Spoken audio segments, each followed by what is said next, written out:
And you can't just show like one clip of your commentary on the issue and then go, hey Sam, can you co-sign my take on this issue? Hey Sam, I said the right thing. I said the right things here, right?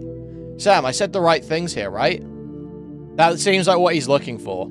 Hurt people, guys. Hurt people, hurt people. Okay, now's the time for understanding. It's worth pointing out, but not an excuse for you to attack them on those grounds. Dude, what? What answer are you expecting? What do you think about... Well, Sam, what do you think about October 7th? What? Huh? What? Dude, what is Unc cooking right now? So, Ethan Klein debated Sam Seder last night. And here's my prediction, okay? Watch me. This is going to be the I guarantee this will happen. I have not watched... I watched like a minute, if that, last night of this. I know exactly what this is going to be already. It's exactly what you think would happen. Yeah, so here's what's going to happen. Ethan is basically going to be willing to concede any point on the Palestine discussion and say, yeah, it's basically a genocide, whatever, maybe not legally, I don't know, but yeah, basically whatever you say about Palestine. And then he's going to want to talk about Hasan and his beef online and all the issues that Ethan Klein has had online. Sam Seder is going to spend the whole time trying to insert monologuing about Palestine and how terrible it is what Israel's doing out there. And neither of them are ever going to actually clash with each other because they're both trying to be too friendly and not go at each other's throats. So the conversation is ultimately just going to be talking past each other in a really boring, frustrating way.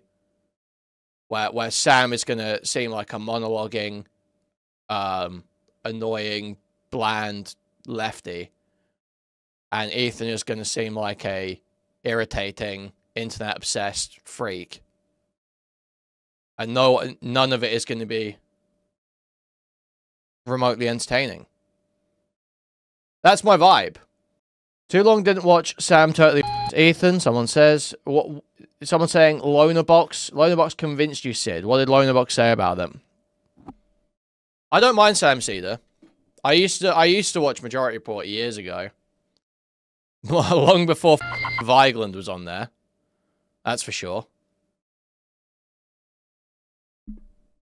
Certainly have not watched it since Emma Vigeland has been on. Back when Michael Brooks was alive. Sam is a terrorist supporter or something. I'm not gonna lie, I don't take anyone's coverage. All of these, like, Lonerbox. I saw Stardust hyping up Ethan's performance here. I don't trust any of these people because they are all careerists who have been completely thrown out by Destiny. And H3 seems like a safe sanctuary for them. So I genuinely don't trust any of these people's reads on this. What a nightmare. Oh no, Sam Seder, what a fucking nightmare. How have you been, Sam, since we ruined Steven Crowder's life together? Nice to see you again. I've been feeling very badly for him. Yes, over the years. It's a tragic loss of a great career and so much potential. Yes, it is. Hey, are we live now? We are live on the H3 channel, yes. I want to just start by sort of apologizing in that I sent you a DM on Twitter 6 months ago or something. I was just going through to find out, and then I just realized you're no longer on Twitter. Yeah. So that explains why I didn't hear back. He may yeah, I didn't see it. I wish I would have. Crazy Sam is 50. Honestly, it is pretty. Sam does look very good for his age. Also, it's crazy that he used to be a Simpsons writer, didn't he? He used to write for the Simpsons, I'm pretty sure. I don't know what to do because, like, I want to get off Twitter, but also Nearly it's kind 60. of a pain because Twitter is the way that, like, I would reach out and speak to most people. But I also don't want to be on a platform that's, like, owned and perpetuates basically, like, Nazi shit. Yeah, so. he was a writer for the Simpsons. Sam Seder, Simpsons writer. Sam Seder met Matt Groening in 2004 when he was chosen to storyboard the TV series Futurama. He went on to storyboard many other Simpsons episodes and was nominated for an Emmy. Sam Seder co-wrote a Simpsons episode, The Old Man and the Sea, in 2015, which was criticized by members of the fishing community. Wow. Yeah, this was, yes, I understand that. Yeah, but I just wanted you to know I did reach out, and it was on me not to realize that I just assumed he didn't want to respond. But okay, well, me. That's nice to know that you reached out. I appreciate that. And the reason, I mean, obviously, people have been pushing for this conversation. I don't know if you know, like, the whole lore of it, the background of it. I don't. No, I'd say early mid 2000s. Simpsons were still doing okay episodes, right? This is all I know is that 2010 onwards. That's when it's really bad for Simpsons. Hasan reached out to me sometime. I mean, I got in touch with you October 24th, and I said that I was meaning to reach out for a couple of weeks. So I assume it was sometime in early October. Yeah, bad episodes have started by that point. But it's not. Like, to pretend that it's night and day. Post-2010 Simpsons and pre-2010 Simpsons. Like, once they started doing the just unrelenting celebrity cameos and all that shit, it's just like...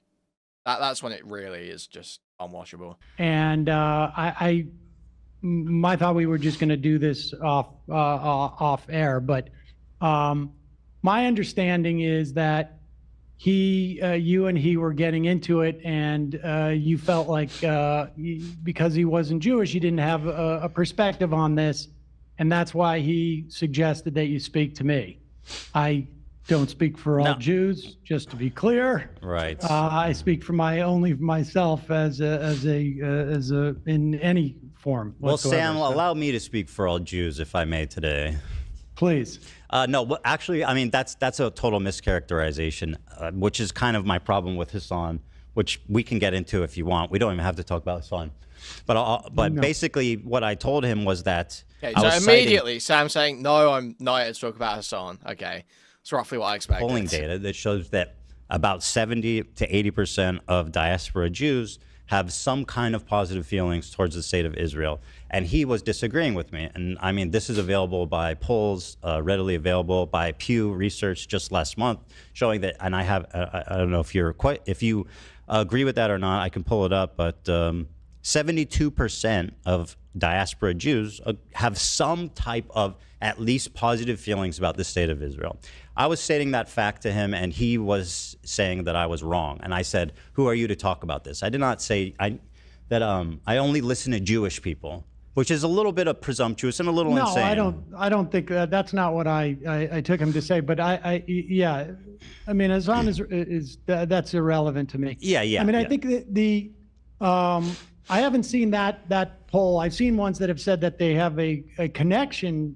They feel a connection, either strong or somewhat. Yeah. Which is different than positive per se. So but regardless, I mean, I think if I don't know your upbringing at all, but I mean, certainly my upbringing, my Hebrew education was, I would say, 1/3 Holocaust, and I'm older, and so this was in the 70s, 1/3 into the 80s, 1/3 Holocaust, 1/3 Israel, 1/3 Hebrew, like Hebrew and Jewish culture, and I certainly feel a strong connection to Israel, but I wouldn't call it positive these days.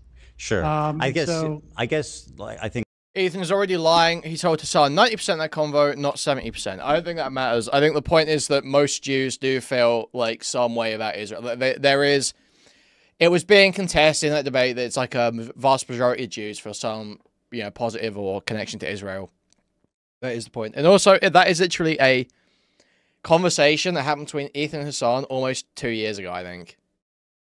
It's like so irrelevant. That point is like it's so irrelevant, and Ethan is kind of right. But even if Ethan's right about, I don't even know what it's supposed to prove. I don't know what context that was being brought up in. Like, what part of the debate or conversation was that even being brought up? What was it relevant to? Like, it's just like, who gives a fuck about this disagreement you and Hasan had over this piece of polling 2 years ago? Who gives a fuck? I think what the poll attempts to, basically, if you ask Hasan or a lot of people on the left, I think an emotional attachment is the way to describe this. So it's like, if you think I certainly have an emotional attachment, and it's not, but it's not. I wouldn't describe it as positive. This isn't the one, is it, Dan? There's the one that shows 73% of diaspora Jews. Anyway, it doesn't really matter. Regardless, basically, I want to flesh out my ideas, my thoughts, because I'm being characterized by Hasan and a lot of his cohorts as being, a Zionist, being pro-Israel, being a Israel apologist, being a genocide supporter, being a baby killer, being married to a baby killer, etc., right? My wife is Israeli. I don't know if you know that. Yeah, that's not why they call her a baby killer, because she's Israeli, though, do they? They call her a baby killer because of the bit where she went on a voluntary raid of a Palestinian home in Ramallah. I think that's probably more the reason why. Basically, I would like to just take the opportunity to explain my ideas, what I think about Israel, and you can tell me what you think, because apparently I will only listen to other Jewish people. So finally, I can speak to someone whose opinion matters to me. So thank you. As the official... just like the seething about Hasan when he's not even here. Well, I don't think... Is Sam Seder even that fucking close with Hasan? Sam Seder is like off doing his own thing, it feels like. Like these guys, he's not like... Sam Seder isn't like a streamer guy. He's like he's very old school, you know? And he's not like hanging out with fucking streamers and doing stupid shit in LA. I don't see that. I've never seen Sam and Hasan on camera together. I've never heard about Sam and Hasan meeting up. I've never, I just don't. There's no connection between Sam Seder and Hasan in my mind, other than they probably agree on a lot of politics, and Hasan said Ethan should speak to him. So Apparently, I will only listen to other Jewish people. So finally, I can speak to someone whose opinion matters to me. So thank you. As the official sanctioned Jewish man, Sam Seder, everybody. 100% Ashkenazi? You ever taken one of those? I haven't, but I'm quite sure I have some Sephardic Jewish ancestry too. So I would mix. That's good. Vilnius and Hungary, I think. Good for you. I think that's always a good thing. My friend, I'm 99.3%, so that's my. All right, that's where my authority comes from. I'll take your word for it. So at any rate, let me start here by showing you a little context. Oh, let me also just say, I got about an hour. Okay, great. Get I'll just get into it then. Oh, here it is. Not that it matters, but okay, whatever. So let's start here. Let's start with a little icebreaker here. I know we're both fans of Tim Pool. Okay, let's just enjoy this image together. Tim Pool recently had a wedding. Okay. Can you see that? Did he get married? Well, I think he's attending a wedding. Okay. And he's very formally dressed, except he appears to be wearing a beanie. I'm aware of his beanie attachment. Yeah. So I don't know. I thought this was just, he would wear his beanie if he was getting married. For our good friend Tim Pool there. Very good. Nice suit. Yeah. So well, let me ask you this: what have you kind of like heard about me? Because I mean, I know that your colleagues have an opinion. I got to be honest with you. I have not heard much. I have, like, the only thing I really saw that came up in any of my mentions on Blue Sky, I'm also on Blue Sky, is just this issue about talking to me, and I had presumed that was it. But I don't, look, from my perspective, I'm not you know, and I know that there's been, you know, you mentioned in the email that. See, this is gonna be the problem. Is like it's gonna be a lot of Ethan trying to, I feel like, almost provoke and fight on Hasan related issues, and then a lot of this from Sam, where he wants to just sort of like, Ethan's prompted him with something, and he wants to sit there and just slowly sort of like talk through what he thinks about that thing. And it's never going to get into like a real like debate on any issue, I don't think. Grief that you have taken, and I know that other people have also taken grief on all sides of this. And you know, the personal aspects of this, and you know, I don't believe that people. I don't actively attempt to deplatform people. I don't think people should do that. I don't think people should be swatted, or tried to be fired, or whatever, or you know, have CPS sicked on them, or any of that. I mean, I just don't think that's appropriate. I mean, I'm more interested in talking about do you condemn CPS? Do you condemn CPS? Sam, do you condemn CPS? Sam, do you condemn the skulls? Sam, do you condemn the skulls? Do you condemn CPS? My relationship to Zionism and my perspective on what Israel is doing, and you know, what is happening in Gaza, and I totally agree. Let's just talk about the facts. Let me start by showing you this clip. So I've been actually talking about my feelings on the Israel-Gaza Palestinian dispute situation for a long time. I lived in Israel for 5 years as well when I was with my wife early on. Here's my position right after October 7th. And you can tell me if you have any... you know, if you have any comments on any of my positions here. But this was posted on, this was from our episode a few days after October 7th. Yeah. Liars and bad faith weirdos. So here's what I'll say about Israel, okay? Listen, this isn't the first time I've said it, and I'll say it many more times. The cabinet is run by genocidal maniacs, okay? They're led by Netanyahu, who should resign in disgrace and go to prison for being a war criminal, okay? He's made a coalition of the most like radically conservative freaks that don't represent, by the way, the majority of Israelis. And they're hell-bent on genocide, frankly, overtly. They've committed tons of war crimes in Gaza, including the killing of children, obviously, because Gaza is one of the most densely populated places in the world. 50% of the residents are under 18, so when you bomb a building, the chances that you're killing children is pretty much 100%. Okay? It's fucking barbaric. It's unacceptable. It's disgusting.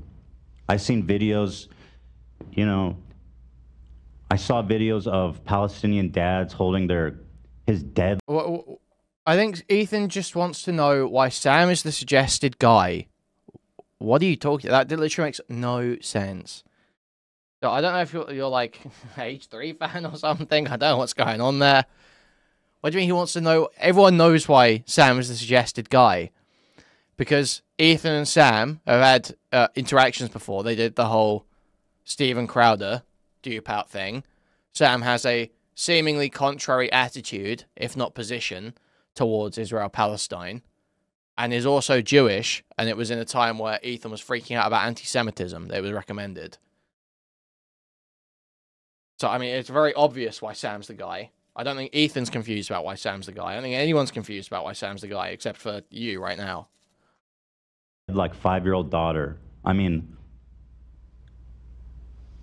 I don't need to watch this part because it just gets a little too emotional. But, I mean, so that was my take right after October 7th. And obviously, that was coming off the end of me being like kind of, I mean, I'm an Israeli citizen. The morning of October 7th, me and my wife were up at 3 a.m. as families were calling into news stations from their safe houses, people being burned alive with their families, being murdered while on the phone with news. So coming off of that emotional... Didn't he say something kind of crazy after that? Yeah, he said a lot of crazy things around that time. Shock, right? was this was my reaction. Now, I don't know if there's something Zionist or pro-Israel I said there, but maybe I don't understand. I mean, I might, I think. You know what's funny, by the way?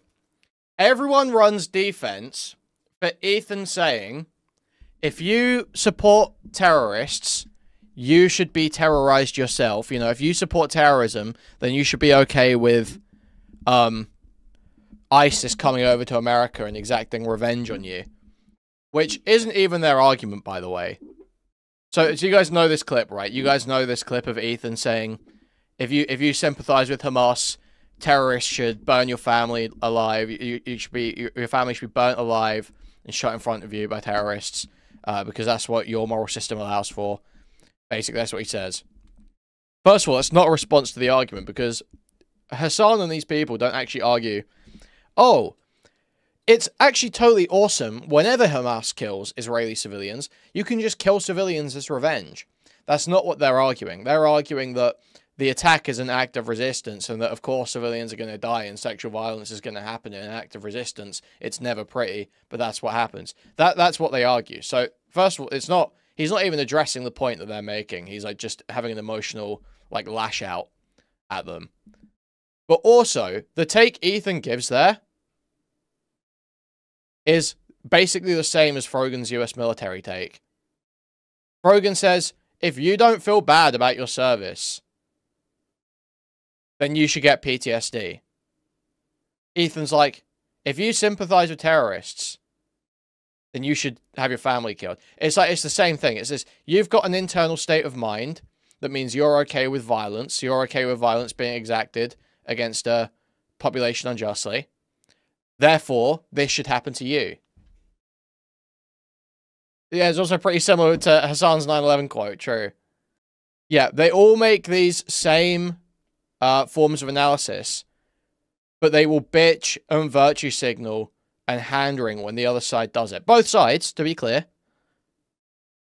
But they will bitch. It's like, I don't necessarily agree with all those perspectives, but I'm not going to sit here and get up in arms about the fact someone dared to entertain the thought, you know?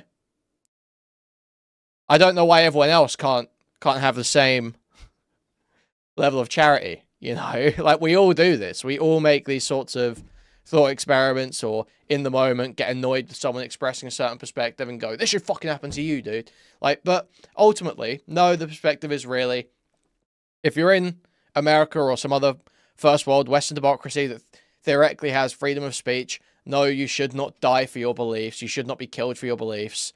You should not, you know, that's not how we should approach it. You should not have punishment exacted on you for feeling a certain way about something. That's, you know, we live in, you know, free countries, hopefully. Much of what you said was true. You should actually be, even in a Western first world democracy, you should be able to say that you support that you think a terrorist organization is awesome, because that's free speech. I'm not sure, frankly, if what we've seen Israel do in terms of Gaza is not broadly supported in Israel. I'm not seeing the body politic. I mean, you know, I was doing a lot of interviews with Israeli reporters earlier in 2023 about the protests against what Netanyahu was doing with the judiciary. And there was a question as to whether Israelis would see that this autocracy that Netanyahu was attempting to sort of impose on the country wasn't an extension of what was happening in that question. I mean, you know, what we've seen Israel do. My reaction. Now, I don't know if there's something Zionist or pro-Israel I said there, but maybe I don't understand. I mean, I think much of what you said was true. I'm not sure, frankly, if what we've seen Israel do in terms of Gaza is not broadly supported in Israel. I'm not seeing the body politic. I mean, I was doing a lot of interviews with Israeli reporters earlier in 2023 about the protests against what Netanyahu was doing with the judiciary. And there was a question as to whether Israelis would see that this autocracy that Netanyahu was attempting to sort of impose on the country wasn't an extension of what was happening in places like the West Bank and in Gaza in some fashion, and more so the West Bank at that time. And so I think it's hard to make an argument. And look, I would make it's not a perfect analogy as to what's happening in this country, but when you talk about the Israeli population not having a problem with what's going on in Gaza, I don't see a lot of evidence of that. There's certainly, I would imagine, a percentage of Israelis, and I know some of them who think that Israel should stop its assault there, but I don't think I don't see a lot of evidence that a year and a half later, after you said those things, that this is not the character of the vast majority of Israeli society. I mean, I'm not necessarily convinced that they are as. It's like, it almost feels like what Ethan has tried to do here, basically, is he has tried to present a clip of himself talking about Israel in like the most denunciatory, like the most like condemning fashion that he's spoken about Israel. But the reason why people have an issue with Ethan isn't this clip. Denunciatory. Okay, we're looking. Adjective describing something that is being characterized by strong public criticism and condemnation. Fuck you, bitch. Bitch. Bitch. Anyway. What was I saying? Yeah, it's not that clip that's why Ethan gets shit-talked. And you can't just show like one clip of your commentary on the issue and then go, hey, Sam, can you co-sign my take on this issue? Hey, Sam, I said the right thing. I said the right things here, right? Sam, I said the right things here, right? That seems like what he's looking for. Thank you for the membership, 3 to 30. Thank you. Huge appreciate it. Thank you. That feels like what he's basically doing. He's looking for the cosign from Sam. He's saying, look, I said the right things. Say that I'm a good Jew. No. Actually, guys, it's a great time to remind you. Okay, 368 people watching right now. 44 likes on stream. Some of those 324 people wouldn't mind please moving their cursor to thumbs up and clicking it or pressing the thumbs up on their mobile device. That would be hugely appreciated. Now, if you want to take your sport one step further, you can donate directly through the Stream Elements link in the pinned chat message. You can also buy a membership to the channel, gift a membership to the channel, gift a whole bunch of memberships randomly throughout the chat. Buy a super chat, which will highlight a message to read out on TTS, or buy a super sticker, which is a YouTube image or gift that will be highlighted to chat, and I'll describe it to you. Thank you for the $5, Charlie Sambino. Thank you. Hello, Kuihman. Thanks for bringing the best takes. I need someone that doesn't message kids on Discord or record their gawk to tell them what to think. Thank you for the $5. Huge appreciated. Aware. I mean, I've talked to people who have reported in the West Bank, and they said they would go from the West Bank into Israel, and the lack of awareness of what was happening in the West Bank by Israelis was shocking to them. Okay, but Lokiko, it might be what he thinks he believes. Thank you for the 5 memberships, 3 to 30.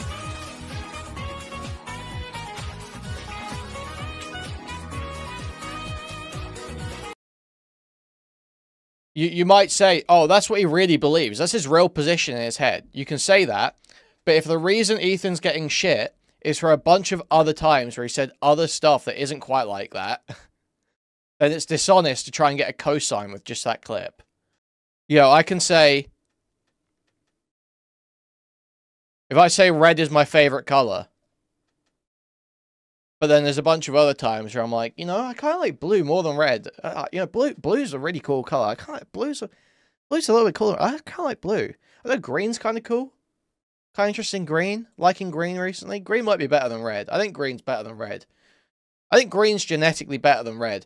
And then I go somewhere, I'm like, everyone's saying that I don't love red. Everyone's saying that red isn't my favorite color. Look, here's a clip of me saying red's my favorite color.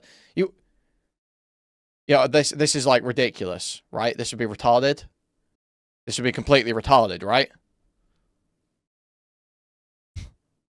Well, I don't think that's where Ethan's coming from about this topic. I think Ethan's pure thing in this topic is just to win the optics war. That's all he's looking for right now. So, you know, I can't say if the Israeli population had a full understanding of what was happening in Gaza, that they wouldn't change their mind. But I don't see a lot of evidence of it. So as you touched on, this was made basically before the war started. And I think that the unfortunate, really tragic outcome of the war is how much it's jaded and radicalized, I think, people in Israel. It's really, you know, I think people in Israel feel like isolated. They feel like, I mean, the sentiment in Israel is basically that the world wants, you know, the country to disappear. And and obviously, like, that's a much more nuanced conversation, but the feeling... It's like retarded. No, that's like a retarded perspective when you're still being propped up by, like, some of the biggest states in the world. There has definitely radicalized a lot since the war started. It's gotten a lot worse. And I think, I mean, I think that gets to it to some extent. I mean, you have this wholesale slaughter. You know, I was looking up, we killed in Iraq, you know, depending on what numbers you want to look at, but, you know, I think it's safe to say directly hundreds of thousands of people. But even like the number of children that we killed in Iraq, I think has been surpassed by what's happened in Gaza. Yeah, guys, the Israelis feel very sad about the ethnic cleansing being carried out on their behalf. And I think one of the things that I find shocking is that the sense and look, I experienced this with you have to understand the Israeli psyche is just like the collective Israeli psyche is just very traumatized right now. They're going through a lot. So, you know, you just don't say, hurt people, guys. Hurt people. Okay? Now's the time for understanding. So understanding, let's take it slow.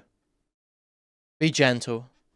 With family members, where the sense that, you know, there's a victimization. Israel just don't have the spoons to stop right now, guys. Since, let's say, on college campus of Jewish students. And I think that to look at what's going on, the totality of what's going on, and yeah, the worst part of all those Palestinian children dying is that the Israeli soldiers have to live with what they've done. To perceive the victims of what's happening here to be the Israeli citizenry or Jews in this country, I think it just blows my mind. I mean, I think the most troubling thing about the war in Gaza is the just horrendous blowback that it's going to have on Jews across the world. That's just, I hate seeing this happen.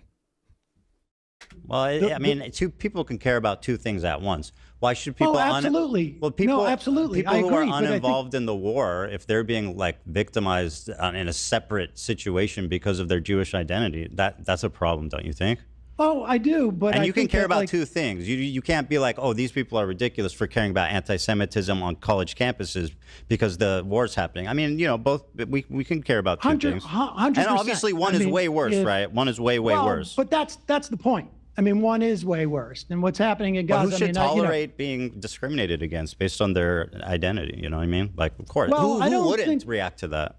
I don't think that people are. I don't think that people are being victimized. I mean, certainly, listen, anti-Semitism is real. It was real when I was a kid. There was many times I had pennies thrown at me growing up and playing basketball. I mean, there was a lot of. I've experienced anti-Semitism, But you know, I would put it in the context of like you know, you're a parent, I'm a parent. You know, if my kid is going through something very difficult, it's obviously difficult for me, but it's more difficult for them, and it's a question of prioritizing. No, no one ever threw pennies at me. No, no. I don't think people really understood like the whole Jew thing until like I was at least. When was the first time I started getting shit from someone for being in some way Jewish? Probably like when I was like 13 or 14. Probably. These things, you can have two thoughts in your head at the same time, but to it wasn't like pennies being thrown. It was like throwing 500 pennies jokes at about you. World War II mainly. It's like usually relating to World War II or Jewish stereotypes. Oneself, or to perceive that one's victimization is sufficient to ignore the well, I gotta stop you because I don't think I don't know who's doing that. Well, I mean, I just said like you just presented as the Israeli population feels like they're isolated and this and that. There's two different separate conversations. That you monk for $5. Thank you, Tetris Chemist. 1970s anti-Semitism is wild. Throwing pennies at the local Jewish nerd. Thank you for the $5, Tetris Chemist. Thank you. There's like the American Jewry who's like, I have nothing to do with that place.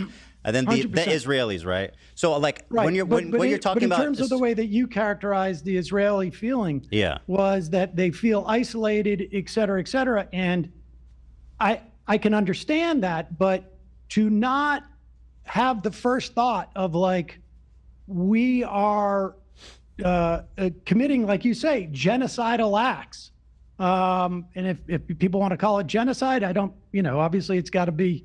It's a legal term, but I think that it's colloquially speaking, at the very least, it is a genocide. And to not recognize that as the fundamental issue, the first issue, I think is blinkered. I don't know how else to say it. I mean, it's a little gobsmacking to me. Well, so I do agree with you that obviously in Israel, people.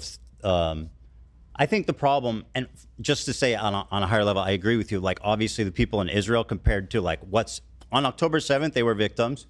After everything that's happened, obviously, whatever they've suffered pales in comparison to the mass destruction and like wanton death of civilians in Gaza and what's happening in the West Bank too. Lots of awful stuff. That being said, I think the problem with Israel, just to try to explain what's happening there, because I do agree with you. Freddie saying, kids used to give me a grain of rice at lunch and say it was my daily allowance. Freddie is, I believe, half Asian or some shit, right? It's just like the media apparatus full and Asian? The feeling that they have there. It's like there's not a lot of space emotionally and like even the information that they're consuming, I think, that would allow them to have that kind of like self-realization. And like you said, a lot of Israelis don't know what's happening there necessarily. Are some, I mean, you there's know, some, yeah, of course there's some. You know, what was it in the fall? You had the publisher of Haaretz, you know, speaking out about what was going on there, and the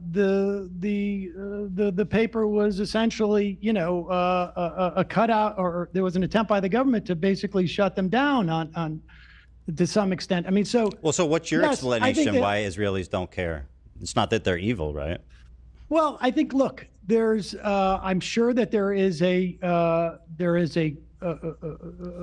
mass, you know, sort of like a failure to deal with trauma. I think some of it is, frankly, is racism.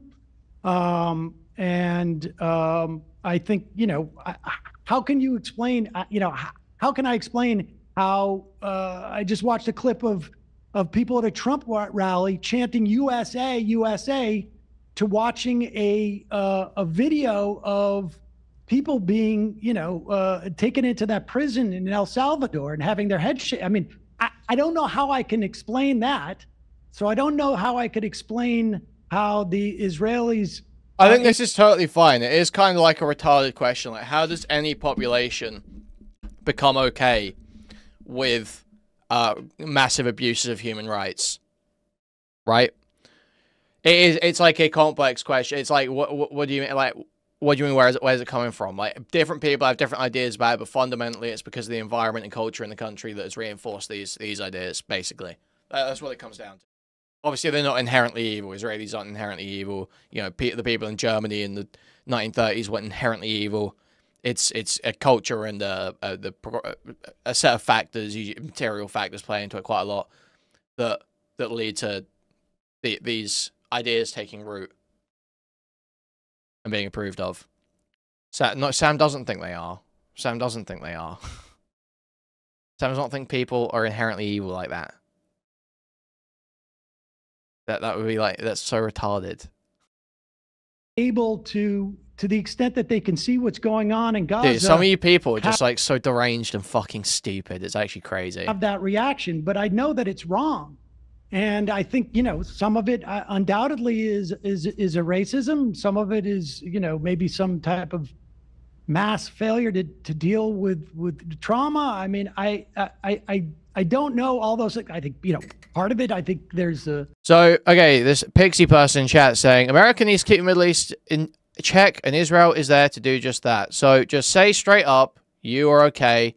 This is just what you need to do. Say straight up, I'm okay with ethnic cleansing. I support ethnic cleansing. Just say that. You say that, fair play, we can move on. But just own your position. Own the position you're taking. Yo, I support the existence of Israel as basically a U.S. military base, as an outpost for the West. I do support, on those bases, I do kind of like having Israel there. But I don't support fucking ethnic cleansing. I think they should be doing the shit they're fucking doing right now. And I think they should still be subject to international law. So you're supporting ethnic cleansing. That's fine. Okay, Pixie is an ethnic cleansing supporter in chat, so we just know now the one person siding with Ethan in chat is a person who is out and out avowed ethnic cleansing supporter. Some of the makeup of, you know, immigrants to Israel over the past several decades. I'm sure all of that enters into it, and I'm not in a position to sort of like be able to psychoanalyze it beyond the sort of, you know, vague notions. Sure. But yeah, and I agree. From my perspective, yeah. It's gobsmacking, and you know, to me, it has shown, and, you know, I never identified myself as a Zionist as a kid or, you know, through the years, and I never identified myself as an anti-Zionist. I don't think you know, I think it wasn't really until someone heard me articulate my perspective on this that they referred to me as anti-Zionist, and I have, you know, I don't really care that one way or another how I'm labeled, but to me, it shows... That's another thing that is super cancer about this conversation. I mean, like, Zionist, anti-Zionist, pro-Palestine, pro-Israel. Like, the labeling and sides-cucking is fucking obscene.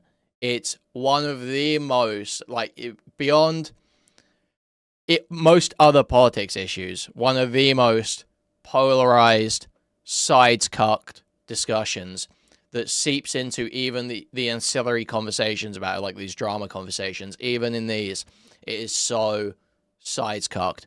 It's so fucking annoying. Because it's like, it isn't a clean one side versus the other side in terms of the discourse about it. People's positions aren't that neatly characterized. There are a lot of ways in which I have, you know, sympathy for the what you'd call the anti-Zionist or the pro-Palestine perspective. But then I also believe in Israel's existence. I believe Israel should exist. I believe people there have a right to exist there. I don't think we should wipe off the country. So, like, people don't fit neatly into one side or the other. It just isn't the case. A failure of that system of government that Israel has. And it has failed both. I'm on my people's side. Cry about it. Okay, so you're just like you are just like an ethnic nationalist, like a ethnic supremacist. Okay. From a perspective of, you know, what I think some people had as a notion of Zionism in the 19th century, it has been a failure in terms of keeping Jews safe. Frankly, It's a giant shell game with labels that don't correspond to anything people actually believe. It seems to be Very been true. a massive failure. And so I can't operate as someone who lives in Israel, but I can operate as someone who is an American in terms of like what we support, which is why I think we should end all aid. I am planning to cover Saberspark. I'm planning to cover Saberspark. I'm planning to cover Razor Fist. This isn't actually that long of a debate. I don't know if we'll watch all the post-cope. We've got, what, like 50 minutes on this debate to watch? And as a Jew who sees my We should be able to get to religion being used as what I perceive as a fig leaf for what Israelis or, Zionists are doing. And so... Yeah, dude, everyone knows that, retarded leftists think that if you purely believe that, the people that are in Israel right now have a right to stay there and they shouldn't be fucking displaced, equally like the Palestinians shouldn't be displaced. I know plenty of leftists be like, oh, you're fucking Zionist, you're genocidal Zionist, you support settler colonialism. I don't care about any of the gay, labeling and slurring. It's just retarded. I mean, that's where I'm coming from with this, that I don't know if there is a psychological state. Here's something that happens as well in this discussion is people like, I think what happens with people like Loner Box, who are otherwise intelligent. I haven't watched Loner Box coverage of this, okay? I'm not going to watch someone else's coverage before I cover it. Someone like Loner Box, who is otherwise very intelligent, will get slurred and labeled and attacked from the lefty side and allow that to color his interpretation of every argument and every person that seems to align more with that side. It felt like that happened when I spoke to him the other day, where basically he was loading into it that Noah Samson was saying no rapes happened.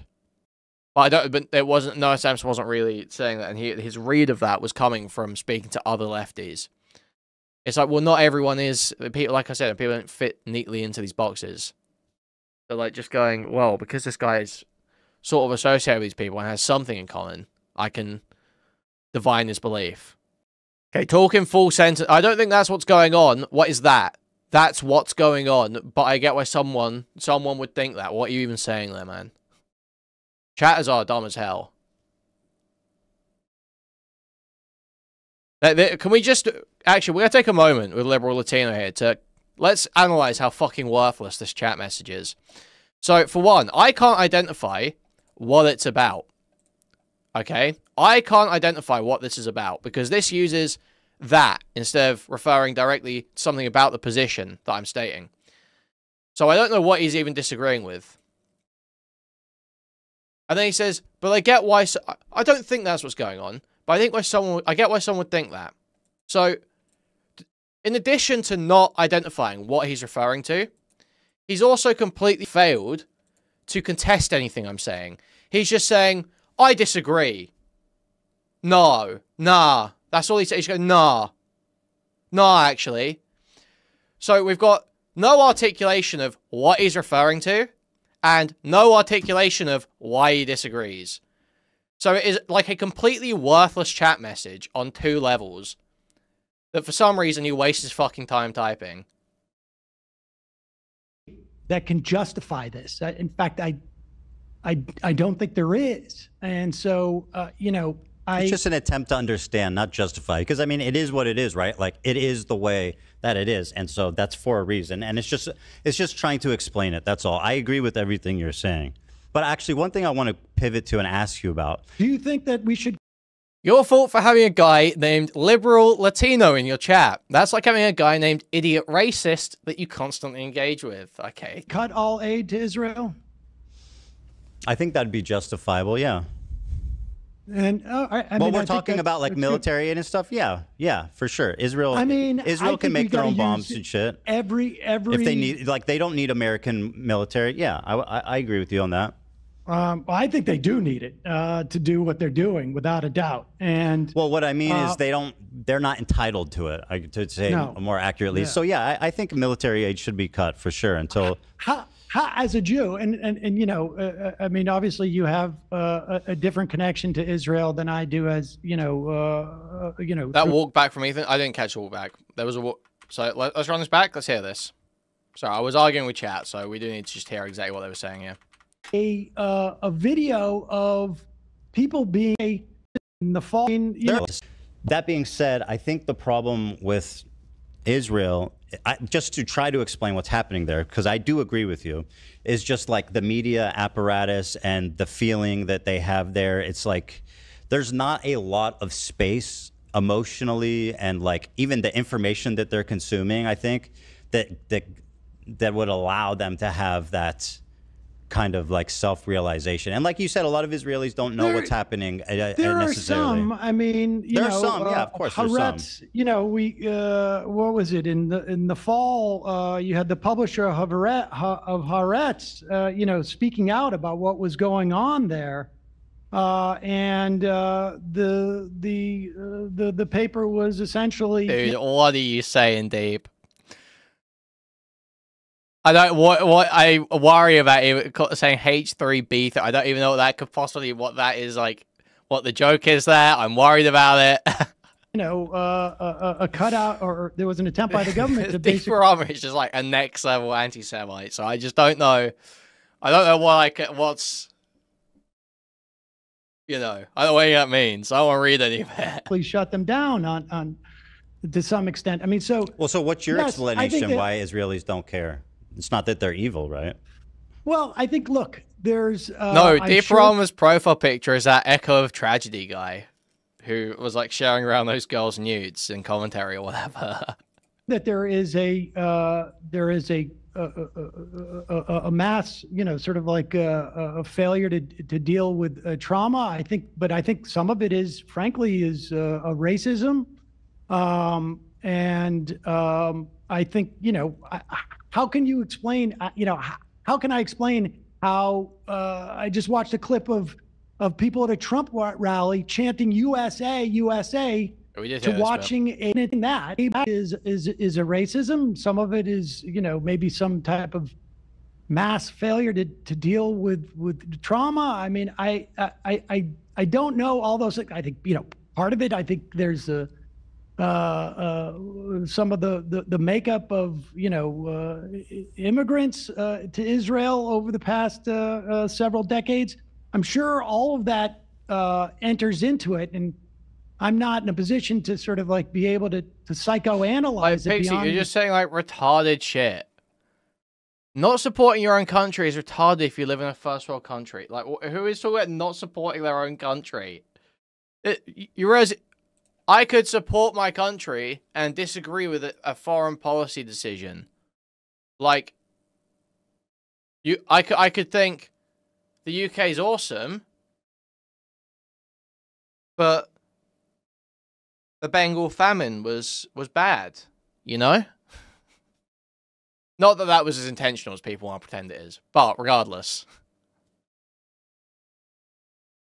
That's yeah, endless support for a foreign state equals supporting your country, apparently, too.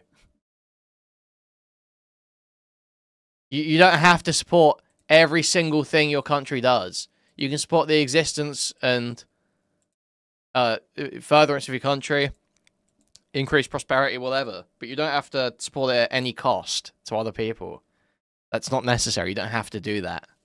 You don't have to just say, I don't care if my country wipes out every other country. What a retarded thing to say. It's sort of, you know, vague notion. It's a very embarrassing way to think about the world, frankly. And I agree. From my perspective, it's gobsmacking. And, you know, to me, it has shown, and, you know, I never identified myself as a Zionist as a kid or, you know, through the years, and I never identified myself as an anti-Zionist. I don't think you know, I think it wasn't really until someone heard me articulate my perspective on this that they referred to me as anti-Zionist. And I have, you know, I don't really care one way or another how I'm labeled, but to me, it shows a failure of that system of government that Israel has. And it has failed both from a perspective of, you know, what I think some people had as a notion of Zionism in the 19th century. It has been a failure in terms of keeping Jews safe. Yeah, I don't frankly. know what they mean by anti-Zionist specifically. I don't know what that would... It feels like something a bunch of people would define differently and draw the lines differently. I just don't care about the gay labels. It's so fucking annoying. It seems to be have been a massive failure. Yeah, literally, dude, I don't know how anyone's making fun of Sam stuttering or umming and ahhing when Ethan's entire show for the last, like, year and a half has been... It's like... I get it. He has Tourette's. It's a tricky thing, but, like, fucking hell. Like, where is the... I can stomach this. You know? I can stomach this. And so I can't operate as someone who lives in Israel, but Spinal, I they can both have a operate as reason someone for who's it, an you American fucking idiot. in terms of like what we support, which is why I think we should end all aid. And as a Jew who sees my religion being used as what I perceive as a fig leaf for what Israelis or, Zionists are doing. Also, Spinal, okay, so seriously, wait, you think Sam has no argument? Please tell me, what is Ethan arguing and how is Sam not addressing it? Please, I'd like you to summarize that for me in chat, Spinal, just to prove that you actually know what's going on in this conversation. And I have, I don't really care that one way or another how I'm labeled, but to me, it shows... Watch any Ethan clip from a year, 2 years ago and there's not nearly as bad of the ticks. He's abusing Ozempic okay, I and disavow that. Adderall/Coke. I disavow that. I don't think Ethan's abusing drugs. A failure. And, I never identified myself as a Zionist as a kid or, through the years, and I never identified myself as an anti-Zionist. I don't think I think it wasn't really until someone heard me articulate my perspective on this that they referred to me as anti-Zionist. And I have, I don't really care that one way or another how I'm labeled, but to me, it shows a failure of that system of government that Israel has. And it has failed both from a perspective of, what I think some people had as a notion of Zionism in the 19th century. It has been a failure in terms of keeping Jews safe, frankly. It seems to have been a massive failure. And so I can't operate... I mean, this seems like a fair read to me. It does seem like the Israeli system of government is kind of crumbling, but Benjamin Netanyahu is giga-testing it in the same way Trump is. Trying to fuck with the checks and balances and consolidate power. That does seem to be happening. Absolutely. Like, Israel's actions and the way people treat them are probably making it worse for Jews around the world rather than better. So, I think Sam's totally reasonable here. As someone who lives in Israel, but I can operate as someone who is an American in terms of like what we support, which is why I think we should end all aid. And as a Jew who sees my religion being used as what I perceive as a fig leaf for what Israelis or, Zionists are doing. That's so, I mean, that's where I'm coming from with this, that I don't know if there is a psychological state that can justify this. In fact, I don't think there is. And so, it's just an attempt to understand, not justify. Because, I mean, it is what it is, right? Like, it is the way that it is. And so that's for a reason. And it's just trying to explain it. That's all. I agree with everything you're saying. But actually, one thing I want to pivot to and ask you about. Do you think that we should cut all aid to Israel? I think that'd be justifiable, yeah. And we're talking about like military aid and stuff. Yeah, for sure. Israel can make their own bombs and shit. Every if they need, like, they don't need American military. Yeah, I agree with you on that. I think they do need it to do what they're doing, without a doubt. And well, what I mean is they're not entitled to it. To say more accurately. Yeah. Bombs and shit. Every if they need, like, they don't need American military. Yeah, I think that'd be justifiable, yeah. I agree with everything you're saying. But actually, one thing I want to pivot to and ask you about. Do you think that we should cut all aid to Israel? I think that'd be justifiable. Yeah. And Well, we're talking about like military and stuff. Yeah, yeah, for sure. Israel. I mean, Israel can make their own bombs and shit. Every if they need, like, they don't need American military. Yeah, I agree with you on that.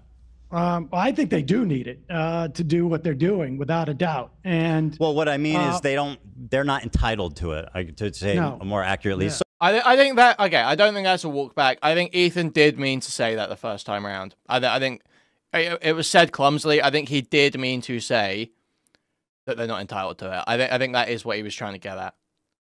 I think he obviously understands that, yeah, Israel, there's a reason why America sends so much aid to Israel. They do need it to do this stuff. So yeah, I think military aid should be cut for sure until... As a Jew, and you know, I mean, obviously you have a different connection to Israel than I do, as you know, through your family and whatnot, and through. I heard the same clip 8 times. Yeah, and guess what, Jimberly? I'm gonna play it 8 more fucking times too, bitch, because I'm arguing with chat and I'm trying to figure out what they're saying. I'm trying to get a fair read on how the conversation went, and the stuff Sam's saying. Sam is delivering a lot of information. And he's trying to condense it, and he's not conveying it particularly well, so it takes a lot of effort. And then Ethan isn't really questioning well. Ethan isn't engaging particularly well. There isn't really a position I can get from Ethan right now. It's a very difficult conversation to work through. Having lived there, but as a Jew, I take such offense to what is being done ostensibly to protect me and my family and my ancestors and my progeny and all of it. It is, I mean, I think it's, I think the conflation of Zionism and Judaism is both not keeping Jews safe and is wrong at its core. And we can see what it's even doing in the context of this country, the way that it's enabled Trump.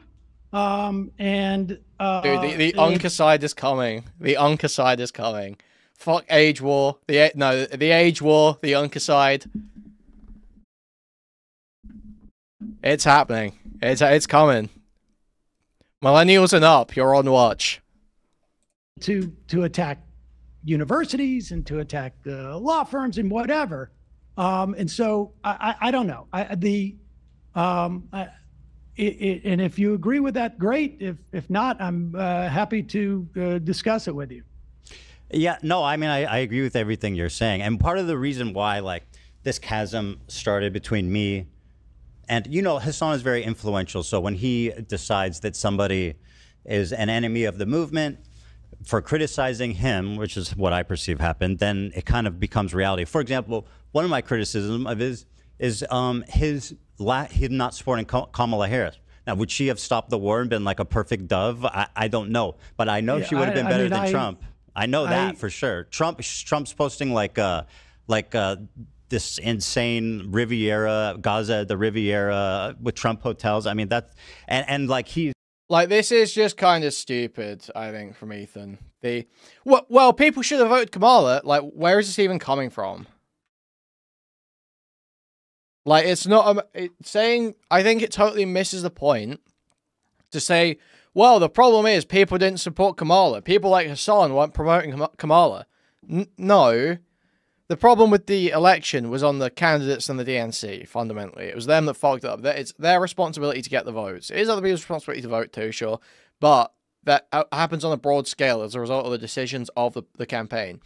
They chose to hide Biden's mental state for way too long. They chose to send him out into that debate and die. They chose to have Kamala run that tiny, short campaign. Kamala chose to not signal to the pro-Pally people at all and get their votes. It's on them, fundamentally. There were misplays in the campaign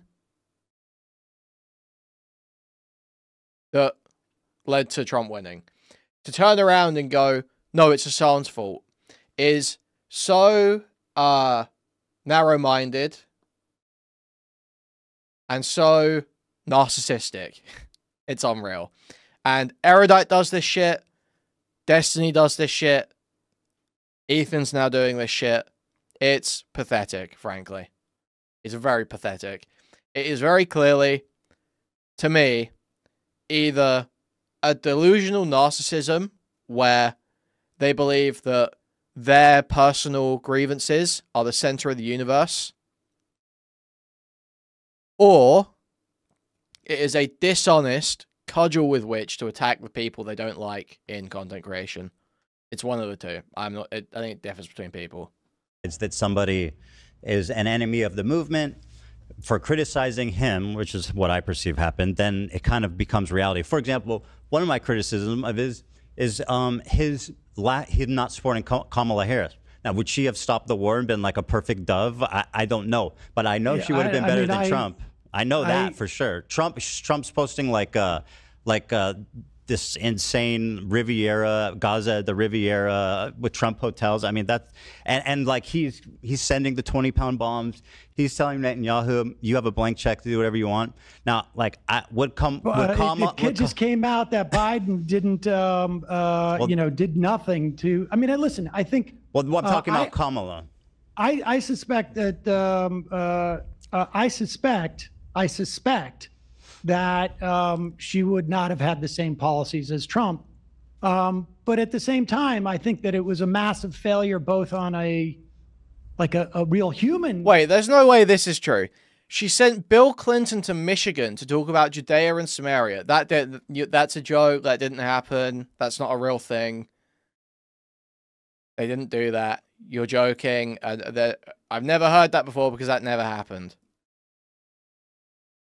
Dude, oh my God. What? Why? Why? What is the thinking there? Can someone explain to me the thinking there, please? What is the thinking there? What is the thought process? Isn't Michigan like the most Muslim area in the US, basically?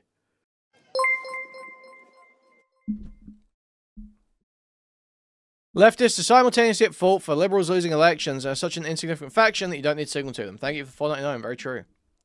Okay, well, I just don't... I guess someone's going to have to explain to me the thinking on that. That sounds so insane to me. Level, like it would have, I think, had she articulated anything even remotely close to what I would hope her difference would have been, I think it would have probably... had implications in the election, but I think perhaps even more importantly, it would have maybe implicated the behavior of Israel. So, I mean, look, I chose to support Harris because I perceived her as the lesser of two evils. But yeah, me too. And I think that that's an important distinction to make at a time like this. Yeah, I can certainly understand how some people were just so repulsed by what was happening that it made it almost impossible for them to vote for Harris. I think, I understand why they didn't. I totally understand the perspective. Like, I'm so disillusioned with this administration, I can't support Kamala. But at the same time, like, a hugely influential political streamer like Hasan, who has a huge influence on people, I think, and who's someone who who's very vocal about being pro-Palestine. I feel like it's an abdication of responsibility to be like, I'm not voting for Kamala, or I'm not telling you who I voted for. I suspect he voted for Jill Stein personally. But either way, he hasn't said, and he wouldn't endorse her. Now, like, if you're just like a random protester or whatever, and like you're like, I'm so disgusted, I don't want to vote, that's fine. But if you're like a high-level political streamer, and basically you have the capacity to weigh like the lesser of two evils and what that means, I feel like it's an abdication of responsibility to not make that call. I mean, I certainly have been critical of people who, generally don't vote for the lesser of two evils. But I think, Oh, yeah. So Ethan has stopped calling Hasan a Jill Stein voter. I guess he's walked back. Before he was stating it as fact that Hasan voted Jill Stein. But that was not the case. He did not say who he voted for. I think that thing Sam said about the fig leaf was very important. Everyone go back and listen to the fig leaf speech on par with I Have a Dream. Okay, man. and certainly, in the run up to the 2016 election, I certainly, that was my perspective. But again, the what the Biden administration was doing was so horrific that her inability to signal that there would be any change, I think sometimes you have to take this at face value. And I think there would be certainly, definitely other things. You would not be assaulting the government like Trump is. But, I think probably this is the first election in as long as I've been doing this, and I think it's been 5 elections now. I mean, I'm old, that I couldn't really condemn someone from taking that position based upon what we were seeing. I mean, it's not just some random person. I do, and I'll tell you why. Kamala Harris wanted a ceasefire. She stated that. Trump said, finish them. I mean, let's be honest. Like, for someone like Hasan, said, I want a ceasefire. I'm not voting for Biden. I'm not talking about Biden. No, I understand, but we found out that Biden, in fact, did nothing to bring that about. So, well, you can talk about Biden. I'm talking about Kamala. I don't know where I land on this. Like, ultimately, yeah, I think you should support the lesser of two evils. Do I place a burden on political commentators to make a specific endorsement of a candidate? I don't know that that's... I don't know that I think that they have a responsibility to do that. I don't know if I would say that anyone has a responsibility to endorse a specific political candidate. Because we're talking about endorsing a specific political candidate. Hasan said, vote against Trump. That's what he recommended his audience do. He said, vote against Trump. I think that might be enough. I think that might be enough. I don't know if I would put responsibility on him to make a specific endorsement. You don't. It's bullshit to pretend you had to endorse Kamala or all candidates. Yeah, I know that people want to act like Hasan is just like this terrible lefty that's going to ruin everything for everyone. But truly, this is like actually a very annoying Dem attitude that I think pisses a lot of people off. It's like Kamala was like a shit candidate, really, and had a shit campaign that was run very quickly after a complete fuck up from the DNC and hiding Biden's mental state for so long. The idea that you have to support Kamala. You have to support this candidate no one likes. No, you have to support it. Like, well, you're not winning anyone with that.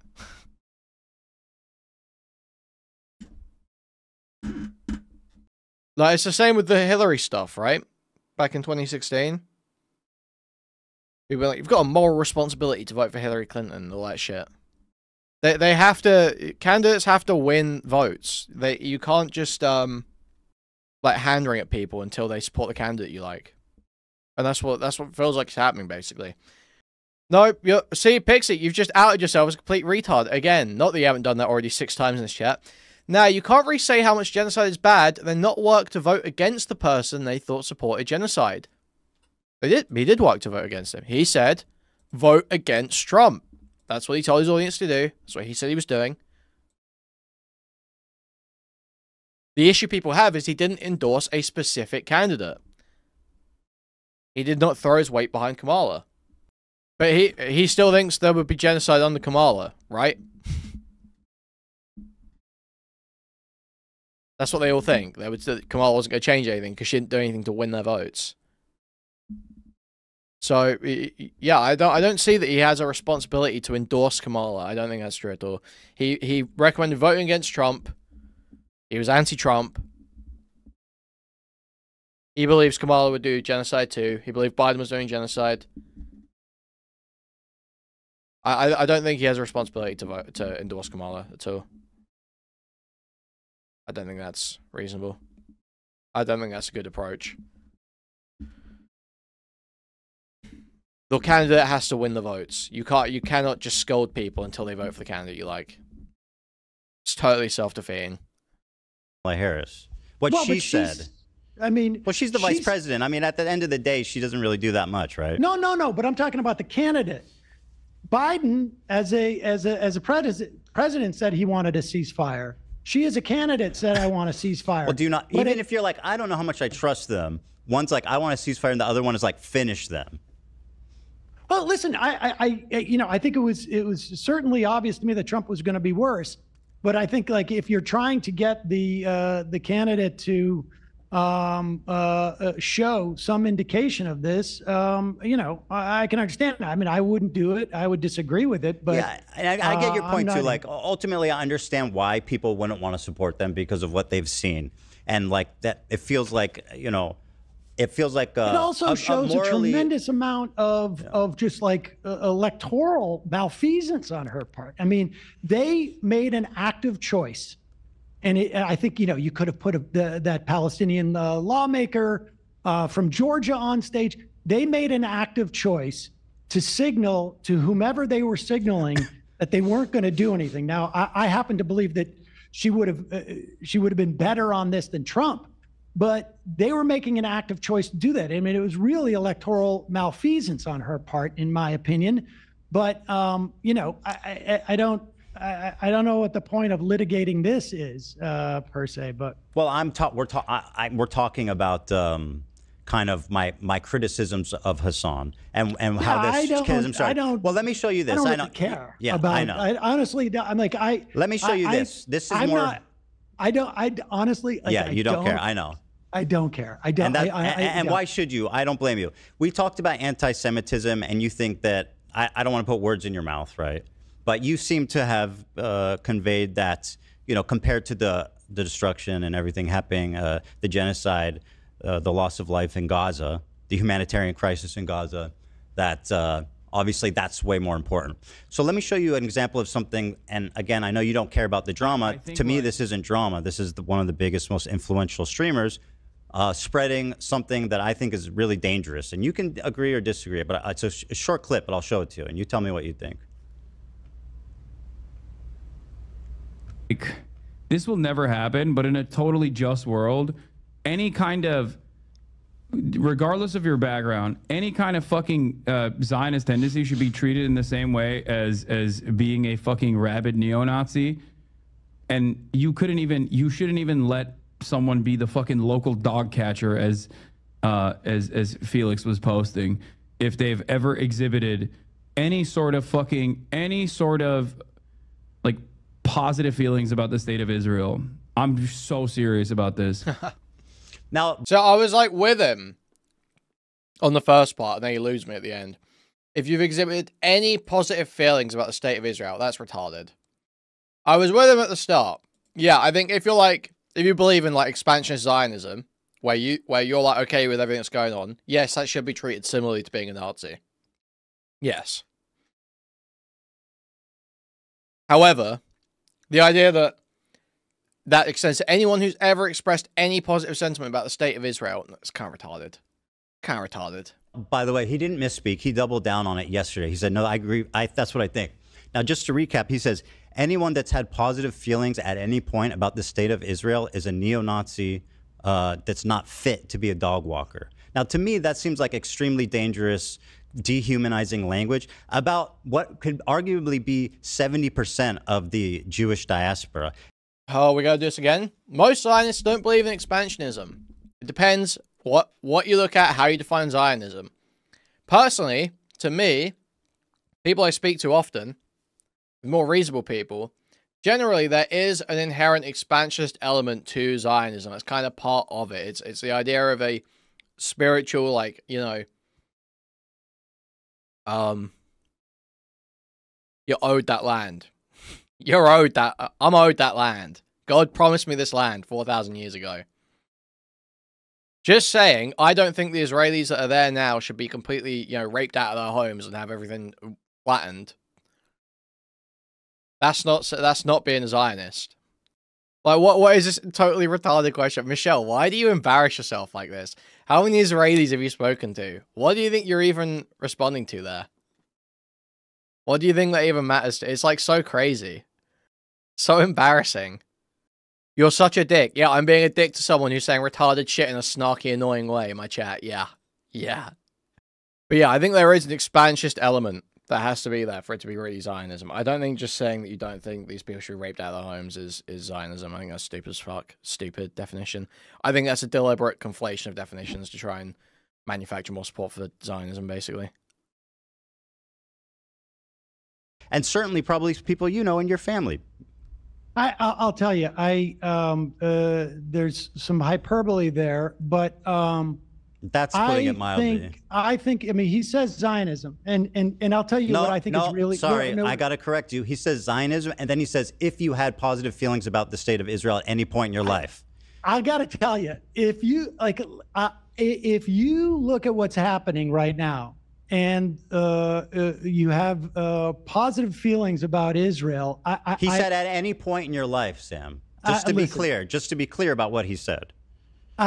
Would I have said at any point in his life, someone's life? But I just think this is such a petty, like the idea that we're going to police. Hold on, let me respond. You want me to respond this? No, I don't. Like I say, I don't care about this. But if you're gonna, what am I repeating about this clip? Let's hear this. Dehumanizing language about. Now, by the way, he didn't misspeak. He doubled down on it yesterday. He said, "No, I agree. You think speaking to a few streamers online is understanding what the majority of Zionists think? I said, depending on what you look at, so I'm saying about polling, stuff like that, and reporting, you can get an idea of where people lay in terms of how many people believe and agree with the settlements, how many people agree with Israel expanding, how many people believe the current state of Israel should exist. You can get more of an understanding. I don't think most, like I say, it depends on the definition of Zionism that you're using, basically, as to whether most of them are expansionist or not. That's what I think. Now, just to recap, he says, anyone that's had positive feelings at any point about the state of Israel is a neo-Nazi that's not fit to be a dog walker. Now, to me, that seems like extremely dangerous, dehumanizing language. And again,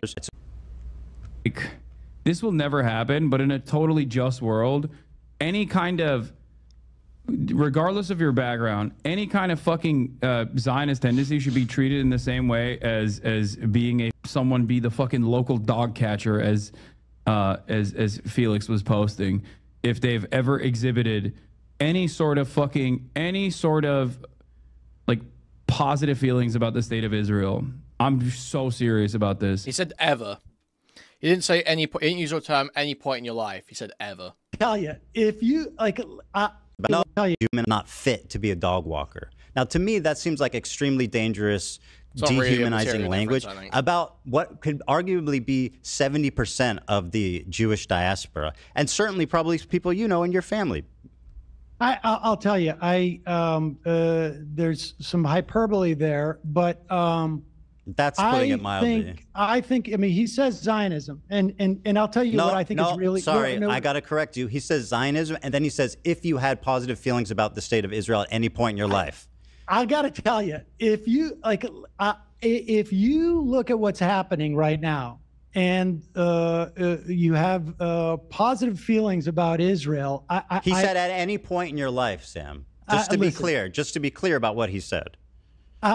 Would I have said at any point in his life, someone's life? But I just think this is such a petty, like. Yeah. Okay. He's driving down. Okay. I think it does matter a little bit. Actually, I think the distinction. There is a little bit. This distinction does matter now, because Ethan is now really digging down on this at any point in your life. I don't know exactly what Hasan said the next day or what his statements around this were. But he said ever. Now, it could be ever within like the last 2 years. That could be what he means, basically. And the context could show that. So I'm not 100% on this. It really is just, it depends. But I think the distinction might matter. It's, Hasan said he was being hyperbolic. Hasan clarified that he's just being hyperbolic and doesn't literally mean ever. Yeah, I don't think Ethan should be... Okay, so I don't think it's that much of a difference, but I also don't think Ethan should be drilling down hard on this phrasing, because he is very clearly trying to overemphasize He's basically trying to make it tied to Israeli or Jewish identity. He's trying to make it so that Hasan's statement is more closely tied to Israeli or Jewish identity, so that he can paint as an anti-Semite and say he's dehumanizing Jews. But it isn't as closely tied in the wording or in the intention, I think, as Ethan is claiming it to be. The idea that we're going to police. Hold on, let me respond. You want me to respond this? No, I don't. Like I say, I don't care about this. But if you're going to force me to respond to it, what Israel is doing right now is so far beyond the idea that someone says any time in your life or not or whatnot. He's talking about Zionism, and frankly, I think it's very difficult for me to understand how someone could have positive feelings at this time. Now, you want to say in the past and what? Okay. Yeah. Like I say, I will grant you at any time in your life that is too broad a step. But wait, let me finish. Yeah. But see, you go in and you're making this about anti-Semitism by doing this hopscotch about a poll that people had positive feelings to Jewish people. Yeah, see, okay, so Sam has caught on to what Ethan is doing here. Okay. There were like a couple of little logical jumps being made between different points to tie that statement as Hasan being an anti-Semite. Yeah, okay. That is a path to understand how someone could have positive feelings at this time. Now, you want to say in the past and what? Okay. I said it depends what you look at and how you define Zionism. And then I said most reasonable people I've spoken to define it this way. That's what I said. And I said, well, I said depends what you look at. I'm talking about looking at polls and reporting. That's what I said to you, Michelle. Okay. Like I say, I will grant you at any time in your life that is too broad a step. But wait, let me finish. Yeah. But see, you go in and you're making this about anti-Semitism by doing this hopscotch about a poll that people had positive feelings to Jewish people do, and then therefore he is anti-Semitic. And honestly, that type of conflation, I think, is so dangerous and so disingenuous. I mean, I don't want to get too passionate about this, but I will tell you something. I have had a guy who went to my bar mitzvah, my sister's bar mitzvah, my kid's bar mitzvah, sat at Passover with me 3 or 4 times, call my father and ask him if I'm anti-Semitic. Now, this is just one, that is just an example, an illustration of conflating when he's clearly talking about Zionism. Was it hyperbole to say any time in life, whatever? The fact of the matter is this conflation is dangerous for Jews. It is a fig leaf and a way of weaponizing anti-Semitism that has enabled Donald Trump to do the shit he's doing, that has enabled... Wait, what's happening? I need to run this back because I am actually grabbing... I went to grab a coffee. I thought I'd have a moment. I thought Zionism had expansion intrinsic to it, but it doesn't seem that way at all. Ethan, it literally depends who you ask. It's like the most annoying gay question. I define it with expansionism. I think expansionism has to be there. They have to. It's like thinking that's your land, basically. That's Zionism. I think the only reason there is a incentive at the extremes of both ends to expand the definition of Zionism, where expansionist Zionists want non-expansionist Zionists to feel like Zionists, so they've got a common cause. People on the far end of the left, or far end of pro-Palestine support, or whatever, want to rope those people in so that they can more firmly attack the people that they see as supporting, tacitly supporting what's going on. So there is a massive incentive at both ends of the spectrum to expand that definition. I think, to me, it has to have expansionism, which is not. Just saying you don't think a country should get totally raped and fucked up that already exists is like not. That doesn't feel like its own ideology. People had positive feelings that Jewish people do, and then therefore he is anti-Semitic. And honestly, that type of conflation, I think, is so dangerous and so disingenuous. I mean, I don't want to get too passionate about this, but I will tell you something. I have had a guy who went to my bar mitzvah, my sister's bar mitzvah, my kid's bar mitzvah, sat at Passover with me 3 or 4 times, call my father and ask him if I'm anti-Semitic. Now, this is just one, that is just an example, an illustration of conflating when he's clearly talking about Zionism. Was it hyperbole to say any time in life, whatever? The fact of the matter is this conflation is dangerous for Jews. It is a fig leaf and a way of weaponizing anti-Semitism that has enabled Donald Trump to do the shit he's doing, that has enabled the slaughter of thousands upon thousands of children and women and men, for that matter. It is not keeping Israelis safe. And this type of conflation, Ethan, is what I find far more irresponsible, frankly, than the idea that he said positive any time.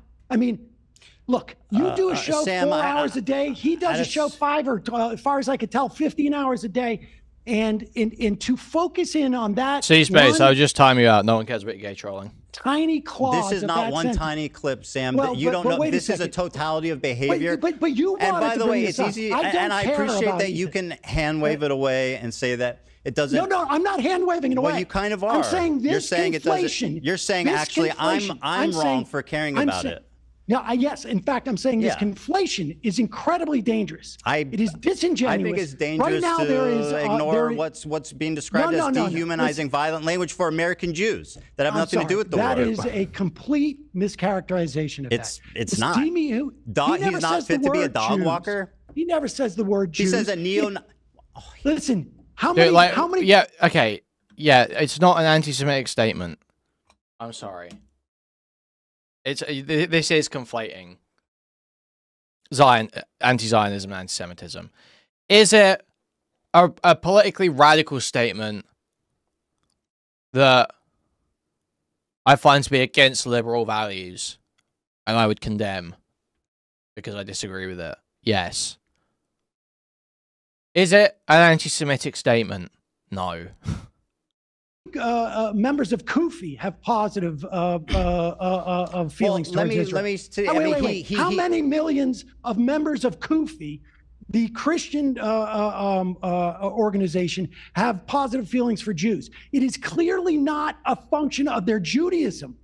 It is not a function of their Judaism, and so it describes most Jews. No. Yes, it does, Sam. It describes most Christian evangelicals, too. It may do them, too, but it also describes 73% of Jews. So that is not anti-Semitism. That is about I don't know. What do you call it when somebody's discriminating against the vast majority of a racial or religious group, Sam? I'm sorry. No. We're discriminating against the vast majority of a racial or religious group. It's not about whether they're discriminating against the vast majority of them. Is it on the grounds of their membership of that racial or religious group? That's what it's about. It's not on the grounds of that racial or religious group. It's about having an opposition to a genocidal state, that what they see as a genocidal state. Evangelical Jews. I don't care about evangelical people. Okay, but I'm talking about the way you're constructing this. I think so you're.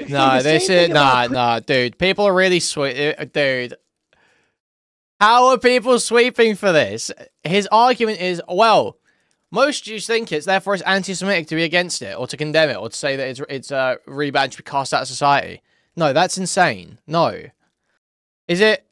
So if I say like, you know, let's come up with an example here. Let's come up with a good example. If I say, if you think it's okay to beat women, you shouldn't be able to hold any position of authority ever. And then we do a poll and we find out that 51% of black men think it's okay to beat women. Am I racist now? Am I racist? Is that the argument? That's retarded. That's beyond fucking retarded.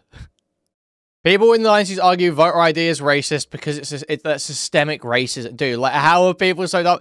These are different words. Racism and systemic racism are two different things. Systemic racism is about a bias or discrimination based on your feelings towards a group.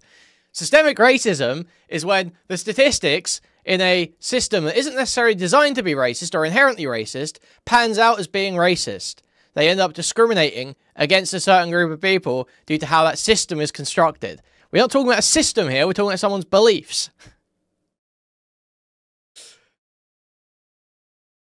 Someone can believe in voter ID and not be racist, but voter ID, when implemented, disproportionately affects black people and Hispanic people. Yeah, like, is it... Wait, if I say circumcision is a disgusting, barbaric practice, I don't think you should have your kids taken away if you practice it. Am I an anti-Semite? Not that I even think that. I like circumcision is not. It's not great, but it's not that bad. But like, I mean, but like fundamentally, that wouldn't be an anti-Semitic perspective. That would be retarded. That would be fucking retarded. Yeah, but Ethan, this is a separate point, right? And this is something that happens. This thing Nick Diorio is doing. If you said that about the hijab, people like Frogan or maybe even Hasan would call you Islamophobic or racist. I would say that sort of stuff about the hijab. However, that double standard is worth pointing out, but not an excuse for you to attack them on those grounds. So Diorio did this the other day, right? And they all do this. They go, well, think of how they would treat us if we did this. So I'm basically saying, so I'm going to keep dishonestly attacking them with the claim of anti-Semitism because they've done it to me.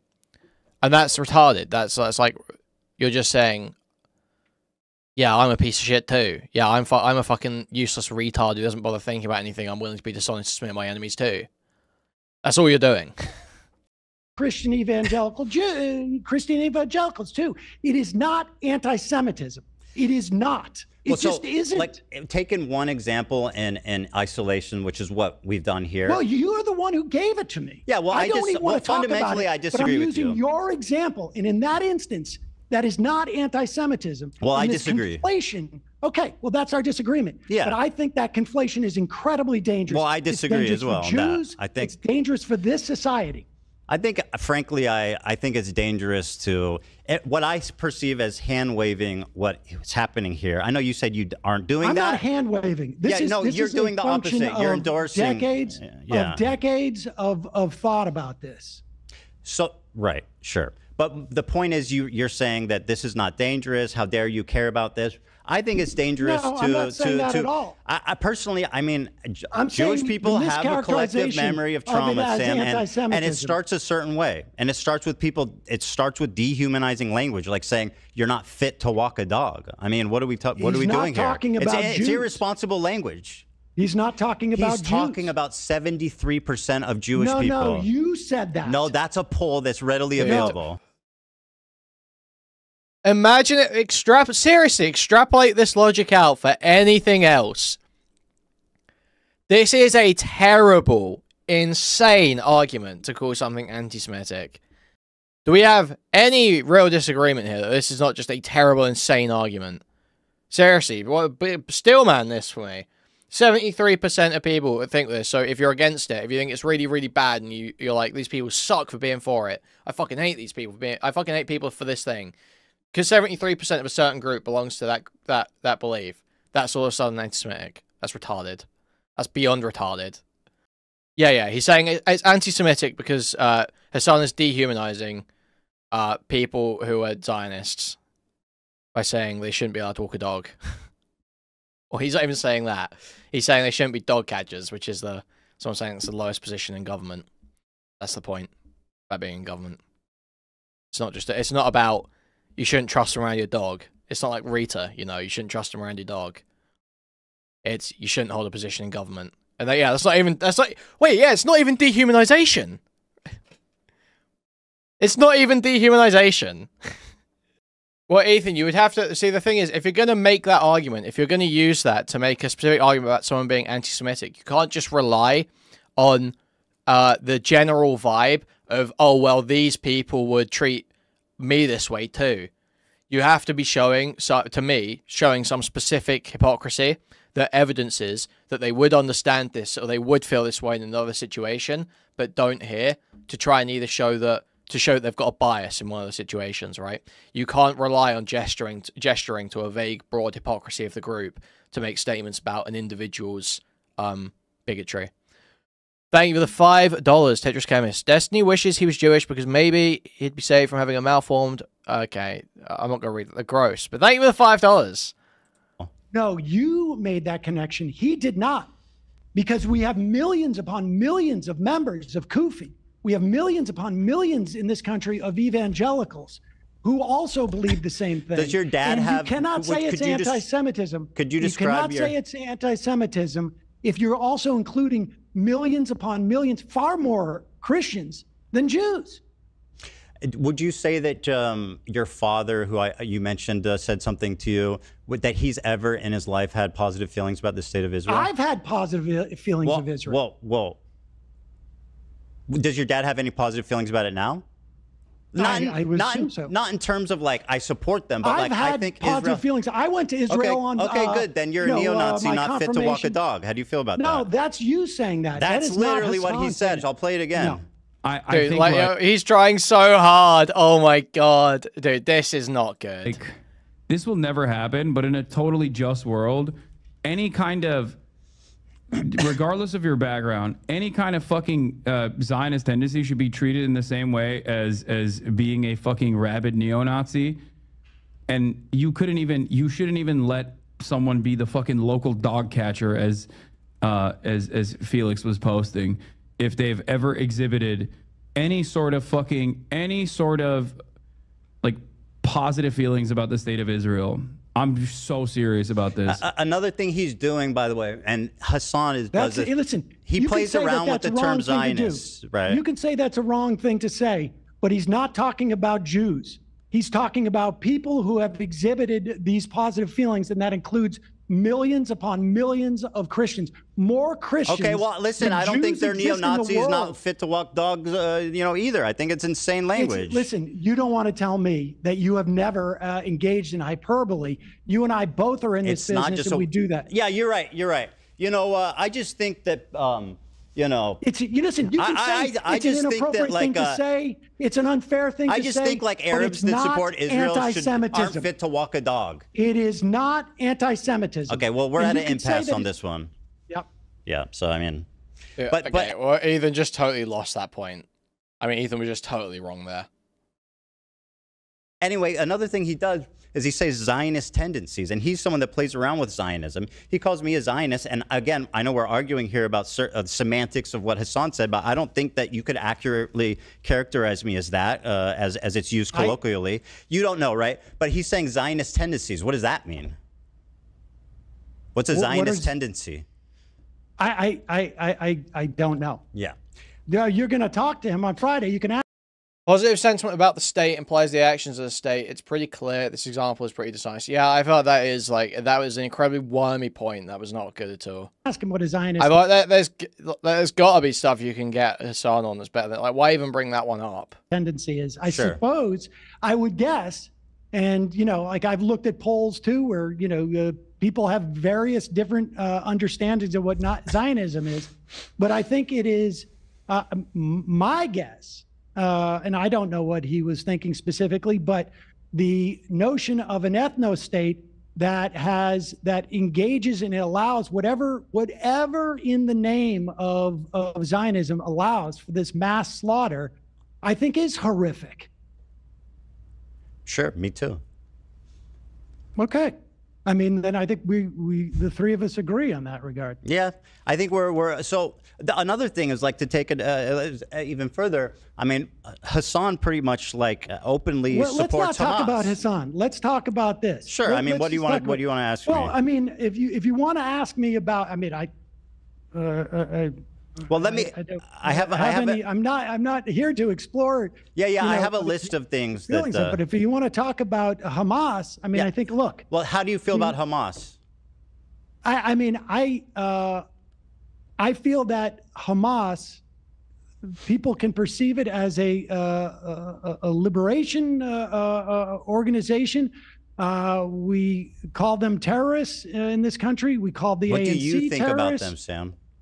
Listen, I think there are parts, I would imagine, of Hamas that have done good for the people in Gaza, and I think they have done bad things. But I sort of feel, I guess, ultimately probably like Ehud Barak when he said that were I Palestinian and I was living in Gaza, that it would be likely that I would join Hamas. I mean, that's what Ehud Barak said on multiple occasions. And I think that is very, that is an understanding of human nature. That you're not affording Israelis, by the way, just to point out an inconsistency there. How so? Well, you're not. We just had. Wait, no. What's he talking about? We just had the whole conversation about where's it coming from in Israel. Like, yeah, we just there was that whole just conversation. But the issue is that there is a imbalance in the dynamic here, where Palestine and Gaza don't have a whole lot. They don't have a whole lot of options. Israel's got a whole lot of options. Israel can do something different. There's not like what. There's not a whole lot Gaza can do. That's the problem. It's like, yeah, we can understand where both these people are coming from, but fundamentally the change can only come from one side of the equation, really. They don't really have the power to change their circumstance in Gaza. You're like, I refuse to understand human nature and their reaction. It's just evil, and I don't know how to explain it. I didn't use the word evil. Right. I'm inferring because I asked you if you think they're evil, and you didn't really answer that. Listen, I don't know what Gazans felt on October 8th, but toward Hamas. But I can tell you that we have there is a long history of terrorist organizations or so-called terrorist organizations like the ANC or the IRA. Even the PLO. Now, Sam, I got ultimately become... Yeah, there's like this bullshit. I've noticed this a lot. This bullshit idea that people keep saying, "Oh, no one." Wu keeps saying this. No one wants to understand the Israeli perspective. No one wants to. Everyone understands the Israeli perspective. Okay, sorry, not everyone. No, I understand there's a lot of lefties that don't. Okay, I shouldn't say everyone. Reasonable people understand the Israeli perspective, but the issue is the huge imbalance and the fact that only one. It's like. The focus is on Israel needs to stop, okay? That's what the focus is on. So you can understand the perspective, but the advocacy is going to be for them to stop. A political organization. I think the comparison to Hamas to what happened in South Africa is insanely disingenuous. And I personally hate when people do that. I mean, Mandela didn't think so. Well, Mandela did think so. He explicitly stated that he avoided committing violence on the citizens because it would make reunification impossible. That's something he said. I think you could say that tactically speaking, listen, by the way, Sam, in the totality of their campaign, I think under 200 civilians died. And the people who did kill civilians were almost all held accountable for what they did. That's a difference, Sam. Well, I mean, I can tell you that... A significant difference.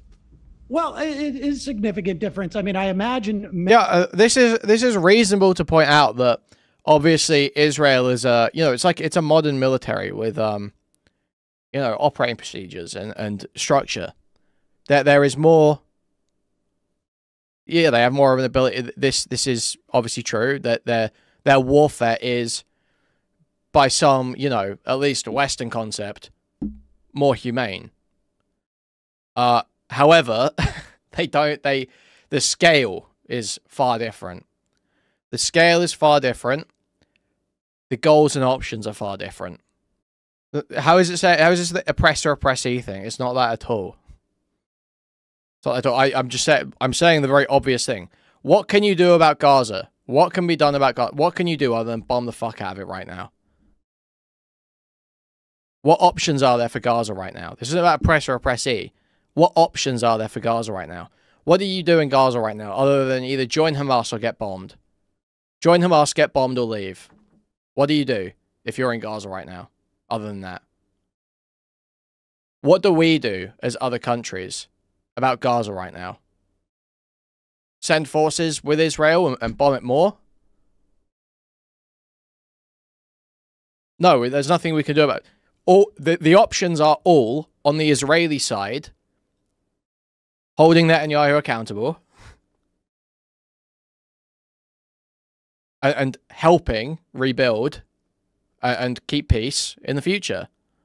That all the options are targeted at the other side. It's not about oppressor, oppressee, or anything. It's just What can you do with, what can that be done with Gaza? It's getting bombed to fuck. What can you do? Many of those people who committed atrocities on October 7th are dead now. And, you know, so what does that have to do with anything? Well, that's accountability. Being killed? Okay. I mean, being held accountable by the party that they're presumably doing the violence on behalf.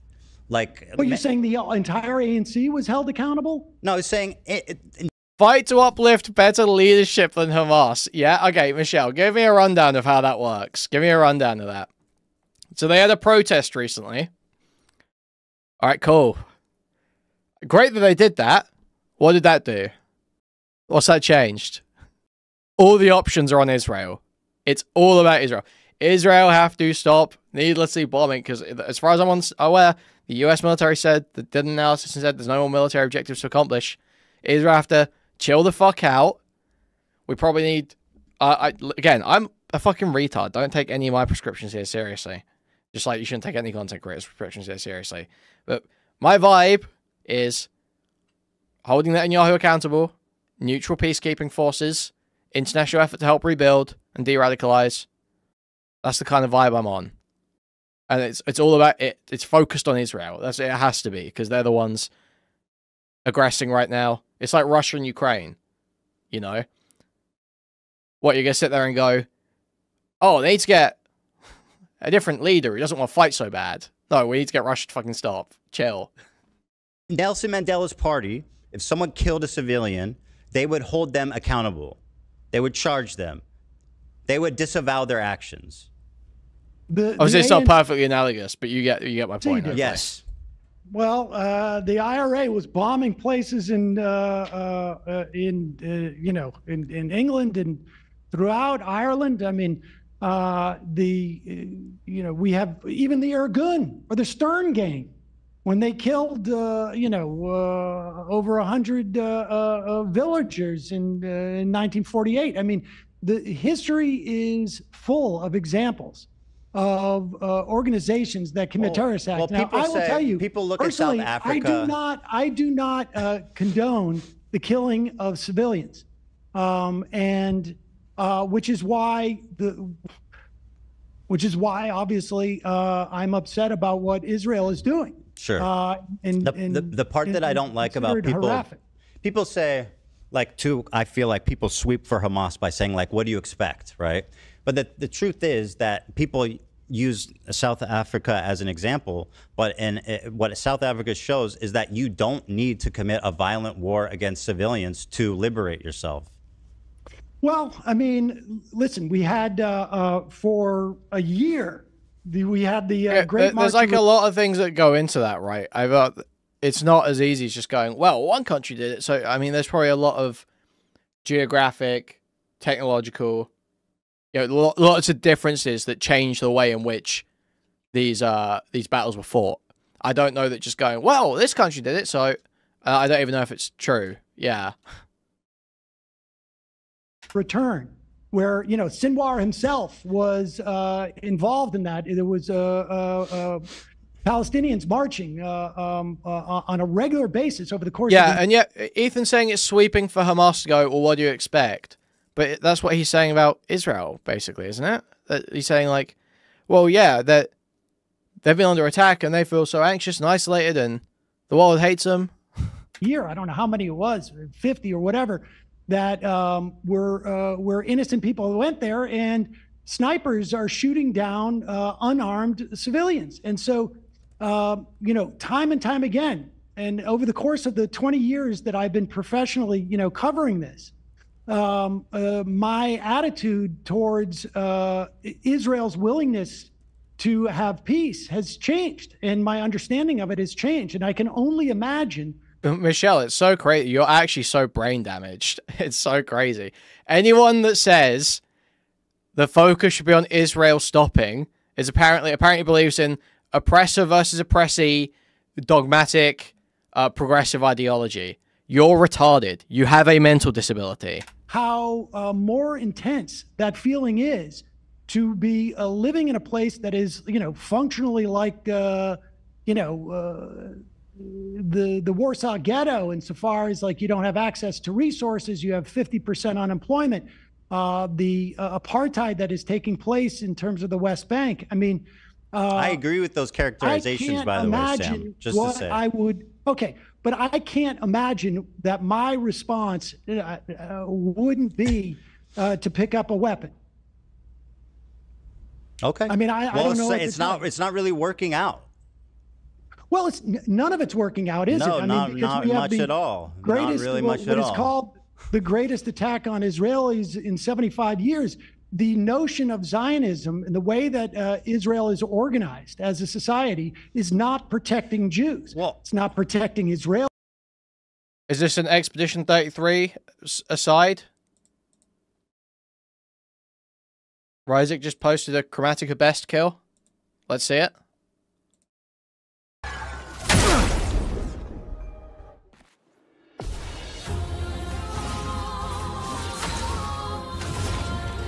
Wearing the swimsuit.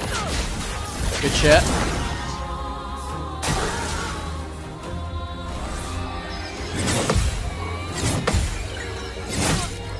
Wow, no way you missed that. That's embarrassing. That's sick. Ooh.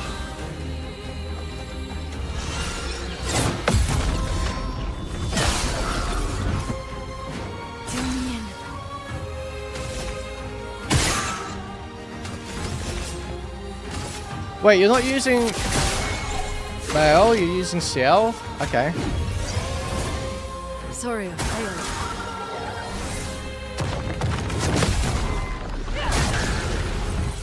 Nah, fuck my own Lost Stand. CL's way better on Lost Stand, I feel. I have CL stacked up with the Last Stand stuff, and I'm just like, I have like Foretell and Harvest, and I just like, you know, you can regain and rebuild.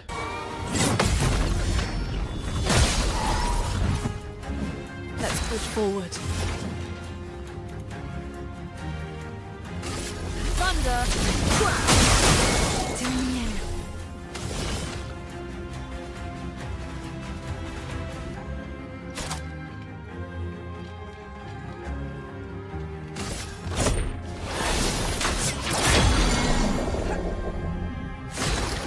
You're getting the 9999 here. This is so fucking satisfying. Anyway, we get that then. Let's get back to this. It's not protecting Jews worldwide. It is, there may have been a time where Zionism had and there were certainly proponents of Zionism in the early 20th century, in the late, perhaps late 19th century, where there was a notion of a multi-ethnic democracy that fell by the wayside. You know, folks like Hannah Arendt and Einstein, left the Zionist Congress, and what it has evolved into is, I think, a nightmare for everyone involved. And so, I don't know how I would react in that type of miseration, frankly. Well, can I ask you? But again, Ehud Barak said that he would pick up a weapon were he one of them. And that's fine. He's far closer to the conflict than I am. I'm not saying I don't understand why people pick up weapons, right? So let me ask you this: what do you think about October 7th attack? What do I think about it? Yeah, I mean, it was horrific. Mm-hmm. Dude, what? What answer are you expecting? What do you think about, well, Sam, what do you think about October 7th? Well, it was horrific. Uh-huh. Dude, what? What is going on? And that's fine. He's far closer to the conflict than I am. I'm not saying I don't understand why people pick up weapons, right? So let me ask you this: what do you think about October 7th attack? Dude, look at Sam's face. Dude. Huh? Huh? What do I think about it? Yeah. I mean, it was horrific. Mm-hmm. And this was like a military action by Hamas to what end? I mean, I suspect. I mean, I don't know what the strategy was. I mean, they attacked 2 military bases. I don't know if they were aware of that the dance. The Nova rave. Yeah, I don't know if they knew that rave was happening. I suspect it was to derail the Abraham Accords, which were going to leave the Palestinians out of the equation, where an authoritarian You leave out that they state. attacked Kibbutzim, by the way. No, yes, of course they did. But I'm saying that they. I don't know what the strategy was on their part. So what do you think? Like, would you expect the response of Israel would be to that? I had no doubt. Dude, why is he trying? Like, that wasn't a gotcha. Like, I don't think Sam was trying to deny that they attacked kibbutzim. He was just saying that it seems like probably they were aiming mostly for military bases. It's not saying they didn't kill civilians and rape civilians or whatever along the way. It's not saying there wasn't wanton destruction and killing, slaughtering of Israeli civilians. It's not what he's saying. He's saying it seems like the strategy was aiming at these military bases. Knew that rave was happening. I suspect it was to derail the Abraham Accords, which were going to leave the Palestinians out of the equation, where an authoritarian. In fact, he didn't even say that it seems like. He didn't even say it seems like, did he? What did he actually say? I mean, it was horrific. I don't even think he said they attacked. He literally said they attacked 2 military bases. Mm-hmm. And this was. But he's saying basically that he doesn't know what the strategy was. That he doesn't know whether it was just like, we're going to just attack all civilians in this area, whether it was aiming for... He's saying that. He's saying he doesn't know, right? Like a military action by Hamas to what end? I mean... So he's not even saying it seems like that, yeah. I suspect... I mean, I don't know what the strategy was. I mean, they attacked 2 military bases. I don't know if they were aware of that the dance. The Nova rave. Yeah, I don't know if they knew that rave was happening.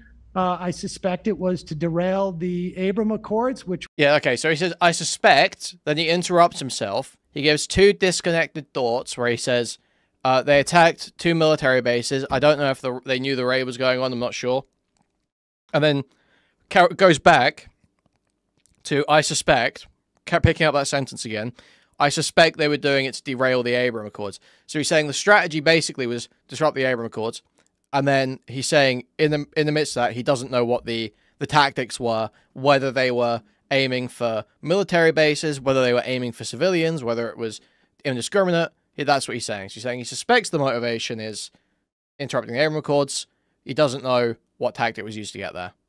Okay.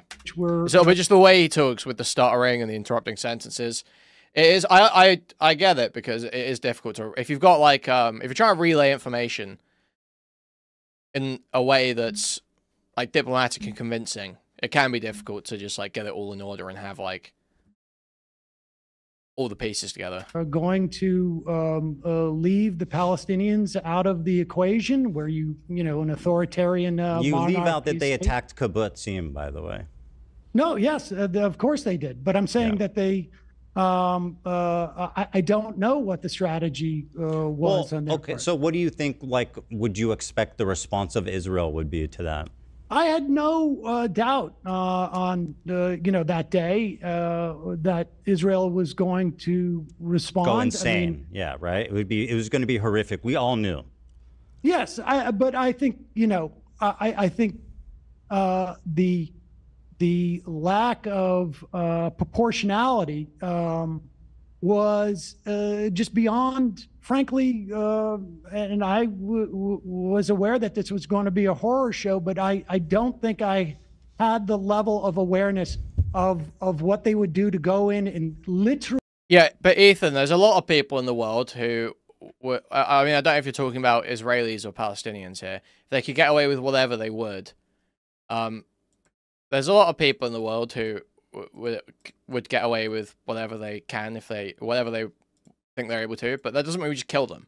We don't just kill those people because they would get away with whatever. Truly level it, destroy what is it, 80, 90% of the structures in Palestine, bomb hospitals, that they would use. Well, Hamas did know that because that's why they attacked. Food as a weapon. I'm more interested in like the justification for what they're doing. Probably took hostages with the idea that they would be able to negotiate. I understand why they took hostages. I don't understand why they took children and elderly. I believe that they probably. I mean, this is all conjecture on my part, that they would be able to trade them as a way to inhibit Israel's doing what they're doing. And I don't know if they could have even imagined that. I'm not going to. The thing is, that's the thing, Mean, is the ums and ahs from Stardust are doubly infuriating because she's not got anything of worth to say once she gets through them. At least with Sam, I know he's relatively educated on the topic. So I'm relatively confident that there's going to be something of value in what he says. Even if I don't totally agree with it, there's going to be something there that maps onto the conversation or delivers a piece of relevant info. Whereas with Stardust, it's like a lot of umming and ahhing for nothing. I'm not going to endorse Hamas's like a car engine that never starts. Strategy here. Well, I'm just trying to flesh it out here because this is what I'm getting to is Hamas. I think they knew that this was the reaction that would happen. You know? I can't imagine that they assumed that there would be this level of destruction. I mean, that's why they hate Israel. I don't think they underestimate how violent the IDF can be. You know what I mean? That's why they attacked. I certainly underestimated that they would go this far. Use I didn't think they'd go this far, but bomb hospitals and shoot EMTs and have rules of engagement like this. I mean, and I think for real. If you've ever actually pressed a college professor, this is how they start talking. For real, that's facts. Certainly up to criticism for their strategy here. If that's an understatement. Well, I mean, if that's the well, I mean, they're a terrorist organization that intentionally antagonized like the IDF to come mass slaughter their civilians. I think that if they overestimated whether Israel cared about the hostages, without a doubt. I mean, I don't know that there would be anybody who would make a case that this is what was their plan have Israel respond in this way. That's absurd. Well, and the same is true of, like, I guess Israelis feel the same way. Like, it was totally unprecedented. You know what happened. So maybe they didn't think that their mission would be as successful as it was. On the other hand, I have no doubt that they did not think that they would that they would have been able to overrun that. I mean, I think we were told that the there were like failures on the Israeli military or something, right? Didn't they? Weren't there like lookouts that reported some shit that was never followed up on by commanding officers or some shit? Of Israel's defense, et cetera, was perfect and something we should emulate in this country. I mean, Trump was all talking about that. So I have no doubt that Hamas overestimated overestimated the IDF. Yeah, I got you. What they would be able to, what kind of destruction they would wreak, and they underestimated the violence that Israel would perpetrate on Gaza. I don't know that anyone could have imagined that Israel would have engaged in this level of destruction and immiseration and bombing churches and bombing hospitals and blowing up universities and destroying the infrastructure. I mean, it's almost beyond belief. So one thing that when I was talking to Hasan, and I'm just going to talk about his point. This is about him personally. When I asked him, because this is obviously the $1 million question, right? By the way, just there's not one public bomb shelter in Gaza. There's not one public bomb shelter in Gaza? Mm-mm. Okay. I just think that's interesting. It's pretty. What? Huh? What? So what is Unc cooking right now? What's the argument? What is the argument here? What are we saying here? That they want to die? Gazans just want to die? Is that the argument? So Gazans just want to die, so what? It's fine to kill them? Hamas doesn't allow Gazans to use their bunkers. Okay. Okay. He's obviously driving at the accusation use their limited resources on tunnels and shitty rockets than building shelters for their people. Yeah, but I don't think Sam disagrees that Hamas isn't a particularly virtuous governing force in Gaza. I think he just recognizes the lack of options that they have right now. No, I've heard this talking point. I've heard all the death cult stuff. I've heard all the Hamas want a forever war. Hamas want basically Gaza to be wiped out so that it creates a justification for other Arabs to attack Israel or creates a pan-Arab union or whatever. I understand all of those ideas. I don't particularly care how true they are because I don't think it changes the prescription much.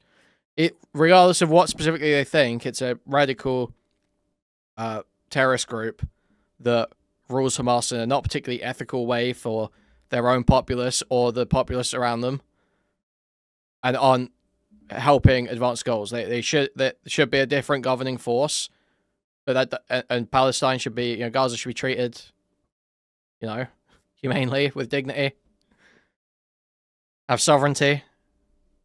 We should work them towards that point and still de-radicalize. Either way, they're a radical group, and I don't think they should be in power there, and we should be trying to. I think we should try and get rid of it. Yeah, obviously.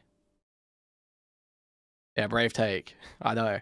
I just don't know what this changes specifically. I'm very confused. Think that they would that they would have been able to overrun that. I mean, I think So Sam's saying what? He doesn't think Hamas knew that they would be able to get as far as they did. That the technology of Israel's fence, et cetera, was perfect and something we should emulate in this country. I mean, Trump was all talking about that. So I have no doubt that Hamas overestimated overestimated the IDF. Yeah, I got you. What they would be able to, what kind of destruction they would wreak. Top DGG post: I find it extremely rich coming from Americans when they condemn Israelis who are having negative feelings towards Palestinians, like as if they didn't have an insane bloodlust after 9/11. I'm pretty sure Sam Seder was vocally against the Iraq War, even back then. Like, it's just so fucking tiresome. all these lefties, it's like, just totally doesn't apply to the person they're talking about. Okay. About that. So I have no doubt that Hamas overestimated overestimated the IDF. Yeah, I got you. What they would be able to, what kind of destruction they would wreak. And they underestimated the violence that Israel would perpetrate on Gaza. I don't know that anyone could have imagined that Israel would have engaged in this level of destruction and immiseration and bombing churches and bombing hospitals and blowing up universities and destroying the infrastructure. I mean, it's almost beyond belief. So one thing that when I was talking to Hasan, and I'm just going to talk about his point. This is about him personally. When I asked him, because this is obviously the $1 million question, right? Hasan mentioned. Let's go. By the way, just there's not one bomb shelter, public bomb shelter. Like, where did this come from? Where did it just? He stops mid-sentence and he's just like, there's no bomb shelters in Gaza. Like, what? They're in Gaza. No, it's not. Again, I rewound. There's not. I want to see where the point came from, but it just comes from nowhere. Public bomb shelter in Gaza. Okay. I just think that's interesting. It's pretty fucked up, don't you think? Dude, we didn't get this far before. What?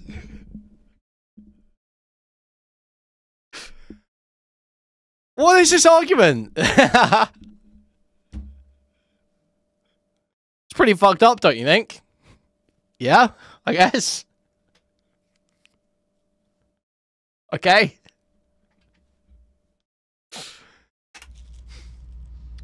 Do I think it's fucked up? Yeah. I'm not sure. I'm not sure I understand the point. Like, Well, I mean, do you have. you think anything would be standing anymore? Well, bomb shelters are underground. I mean, they would Well, definitely I be a know. lot safer. I've seen what happened to tunnels under hospitals. Your statement is, oh, there was. So you say there were tunnels under hospitals? Israel built the ones under the first one that they went into. They built it when they were occupying Gaza. Are you and right? That's true of that one. But I mean, they have a vast tunnel network, obviously, as everybody knows. But I don't care. I don't want to get into the weeds on this. The $1 million question is like, what can we do? Now, it's obviously insanely difficult as to say. Americans, I think we can stop aid immediately. I mean, obviously, it's not going to happen under Trump. I'm in favor of that, by the way. Okay. Wow, great. I mean, good. I mean, I think we should call for all aid to be ceased, and I think we should stop protecting them in the What UN. should have Israel done on October 8th, I guess? Like, what would have been an appropriate response for their government? I mean, without saying not this. No, Ethan, I'm not being naive. You are being narcissistic, okay? Sam Seder, I guarantee, has thought about terrorism and has had conversation with terrorism. This guy's like 60 and has been in lefty media for a long fucking time. Like, I'm sorry. No, he has probably thought this stuff through, Ethan. I'm going to be real. Have done on October 8th. I mean, I think that I think that there is they're hitting strategic sites to attempt to take out leadership. They should have. But I should be clear as well. I feel like maybe someone will listen to this and think when I say Ethan and replied something, I'm replying to Ethan on the screen and not the Ethan in chat. I'm talking to Ethan Stapley in chat. It's not, like to the look leadership at that was moment, underground. Yeah, to look at that, to look at the. Sam, yeah, that's messed up. Have you ever seen a fig leaf? Things are crazy. Israel uses them for propaganda. To know how? Look it up.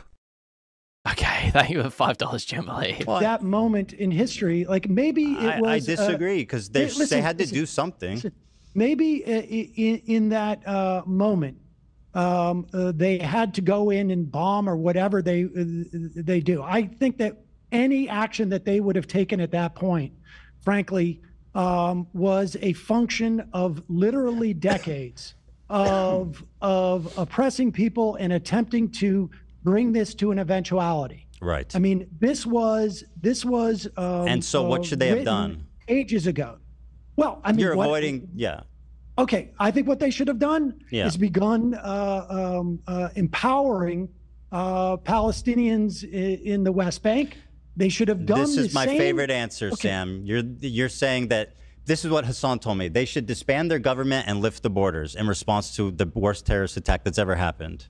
I think honestly, when you see that your policies have failed, but I don't think I actually don't believe that that's a real thing, though.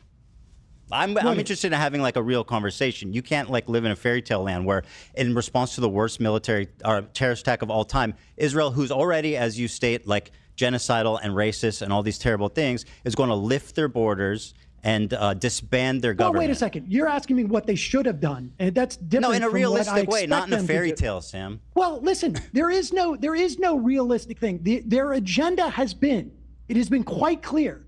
Their agenda has been, since Ariel Sharon walked on the Temple Mount and tried to scuttle peace talks, the agenda since the assassination of Rabin by arch Zionists in Israel. So what Ethan's actually asking for is, so like, Sam, how many Palestinians should they kill? And to bring about this moment, there is no doubt about it. The annihilation of the Palestinian people has been an agenda in Israel for far too long. So from the perspective, it's anything. So it's not what should they have done, it's how many should they have killed. The ultimate victim coke-addicted lose to call this the worst terror attack in history. Actually infuriating when you know any history. Well, isn't he said? I assume he means Israel's worst attack, right? The worst terror attack in Israel, I think, is what he meant there. Say it's fantastical relative to what they would actually do. Anything. There's nothing they could have done anything. that because of the situation, anything I'm they would have saying done that would have this been. was, there was no plan that on this day they were going to do this. But if you go back 10 or 15 years ago and look into Bibi Netanyahu's brain, the idea that this is ultimately going to happen was definitely the agenda. What, in terms of like attacking Gaza or inciting an attack? I would imagine both, frankly. But to find a way to eliminate the Palestinians, this has been the agenda of at one time what I think was a smaller segment of the Israeli. I don't know. Okay, the question yes, I do agree with you, Jimberly, that yes, it is a totally valid question to ask, like what scale of military involvement do you think would have been justified? However, if you ask someone simply, what should they have done? If they don't think that going and just killing a bunch of Hamas is actually going to fix anything, then yeah, they're not going to say that as their answer, are they? Like, yeah, obviously, if we're talking about like within sort of like a reasonable bounds, knowing that Israel were going to take some kind of military action, how much military action, what should the goals have been, and what should they do after? Those are reasonable questions. But if you simply ask someone who probably doesn't think that killing a bunch of Hamas solves anything, what should they have done? Then yeah, obviously they're not going to say, well, they should go and kill a bunch of Hamas. It's a fucking stupid question. You should ask what you actually mean. A body politic, and I think has increasingly become an even larger portion of the Israeli politic. So, I mean, anything I say in terms of should is fantastical. Anything. So, yeah, okay. I mean, so this is like I understand where you're coming from, right? Like there was an opportunity for a ceasefire that was called in November, in December. They could have held a ceasefire at any point, and the amount of killing would have been far less. They could have done that. They could have ended it after a week. I mean, Hamas could have ended the war anytime too. How could have Hamas ended the war? By releasing the hostages? No, listen. Israel has said time and time again that the release of the hostages is not going to end their assault on Gaza. They have said this over I don't believe that's over and over. I haven't seen those statements. I've seen the opposite. I believe that really, you really haven't seen those statements? No, I haven't. I'll review them. I mean, it depends when it depends when they were made too, right? Like, what's in response to? At any time they could have done that. Well, what has Hamas done to end the war? Hamas offered what have they done to end the war? Early dawn to say Hamas offered all the hostages in agreement in response to Israel not coming into Gaza. I mean, there's just to defend Israel's actions. That didn't happen either. Being inevitable. Like, when do you think they should have ended it? When do you think they should have ended it? So who have ended what? You've asked me the question, what should have Israel done? You tell me what they should have done. Do you think what they've done is right? Well, I've clearly stated no, Sam. Okay, so tell me what they should have done. Yeah. So, I mean... So, Israel's national security advisor said, this government will not take a decision to stop the war for the return of all the hostages. I can see that quote. So, I mean, it sounded like they didn't just want the hostages back. Obviously... They wanted to destroy Hamas as well. Hindsight is a beautiful thing, but in my opinion, like you said, I think that was on the 31st of May, 2024. I think some more specific strikes. I think more moving slowly, because as you kind of pointed out but didn't really acknowledge, when do you think they should have ended? Do you want me to answer? Yeah. Yeah. So the leadership is obviously underground. So it's going to be a long mission of trying to get them. It's going to be a difficult mission. But I think militarily, they probably have some obligation to their citizenry, at the very least, to like take out but we're ignoring the fact that missiles are being shot into Israel nonstop. And I know you're going to say, Iron Dome stops most of them, which is true. But at the same time, I mean, a country needs to respond to that. They can't just allow missiles to be shot in. Tell me the non-fantastical version of what they should have done. Should it have been 2 weeks, 3 weeks? How many Hamas leaders? How many members of Hamas should they have killed before they leave? Because we know that Blinken said on his way out that virtually every Hamas member of Hamas that they've killed has probably been replaced by someone who's lost a family member or an entire family or whatnot. So you tell me, Ethan, if you're the one with the sensical perspective on this, and mine is fantastical, what should they have done that would have been appropriate in your mind? Yeah.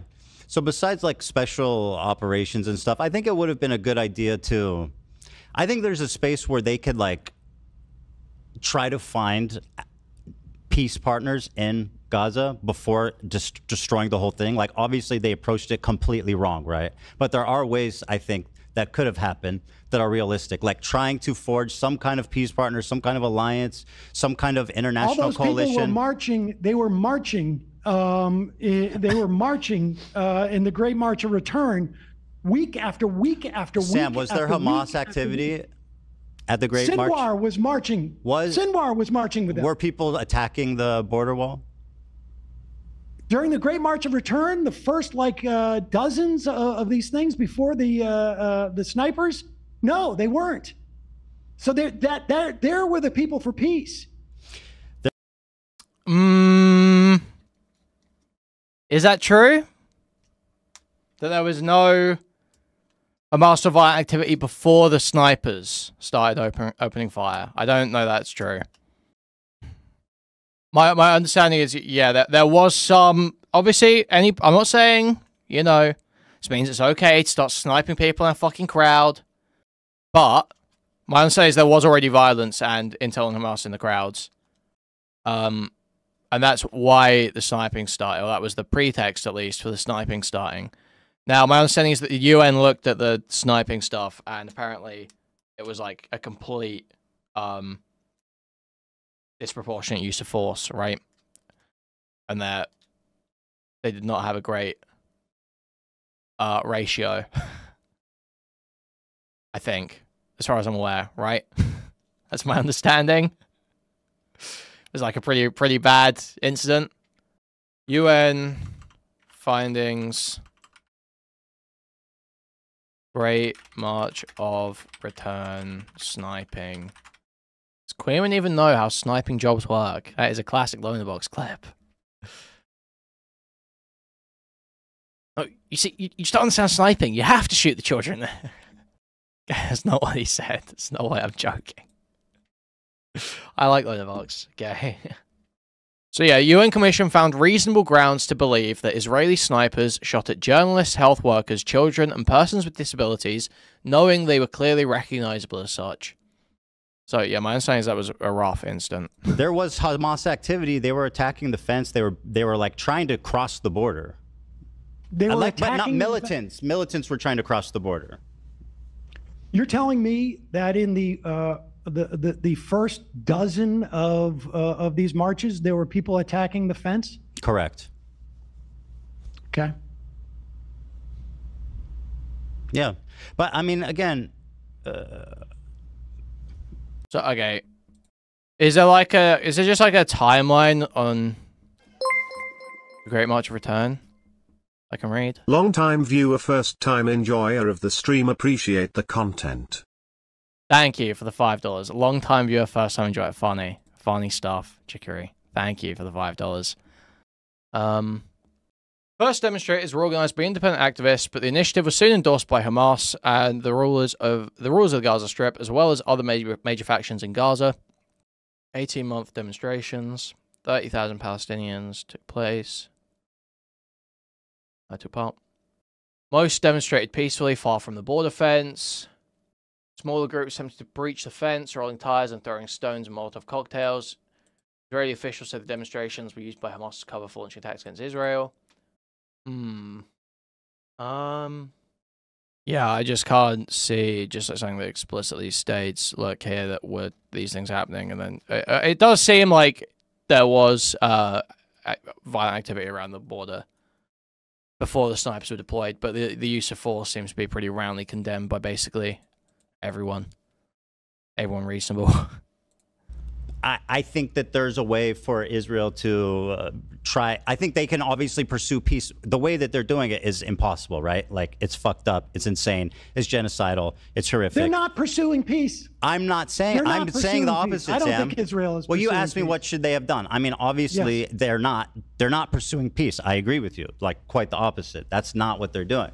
But I'm saying there could have been a path, although it's not. I think, unfortunately, I think their response was inevitable based on everything that happened. You think it was inevitable that they would kill these many people and they would use food supplies as a weapon, that they would have leveled hospitals and universities and 80–90% of the homes? I mean, how I don't know to what extent, but like a huge response was definitely inevitable. I'm not justifying it, Sam. You asked me a question. I'm answering it. You're putting this on me like I'm saying. No. I'm just saying inevitability.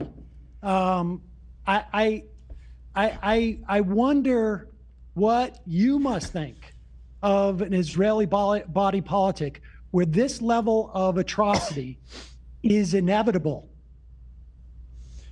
Well, you described your and Hamas's understanding of the IDF. I wouldn't say that. I can't say to what extent, but you agree that a huge response was inevitable.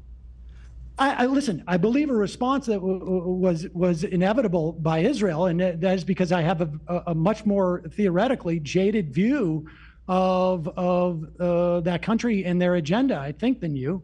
But like, to expect that what they've done is inevitable.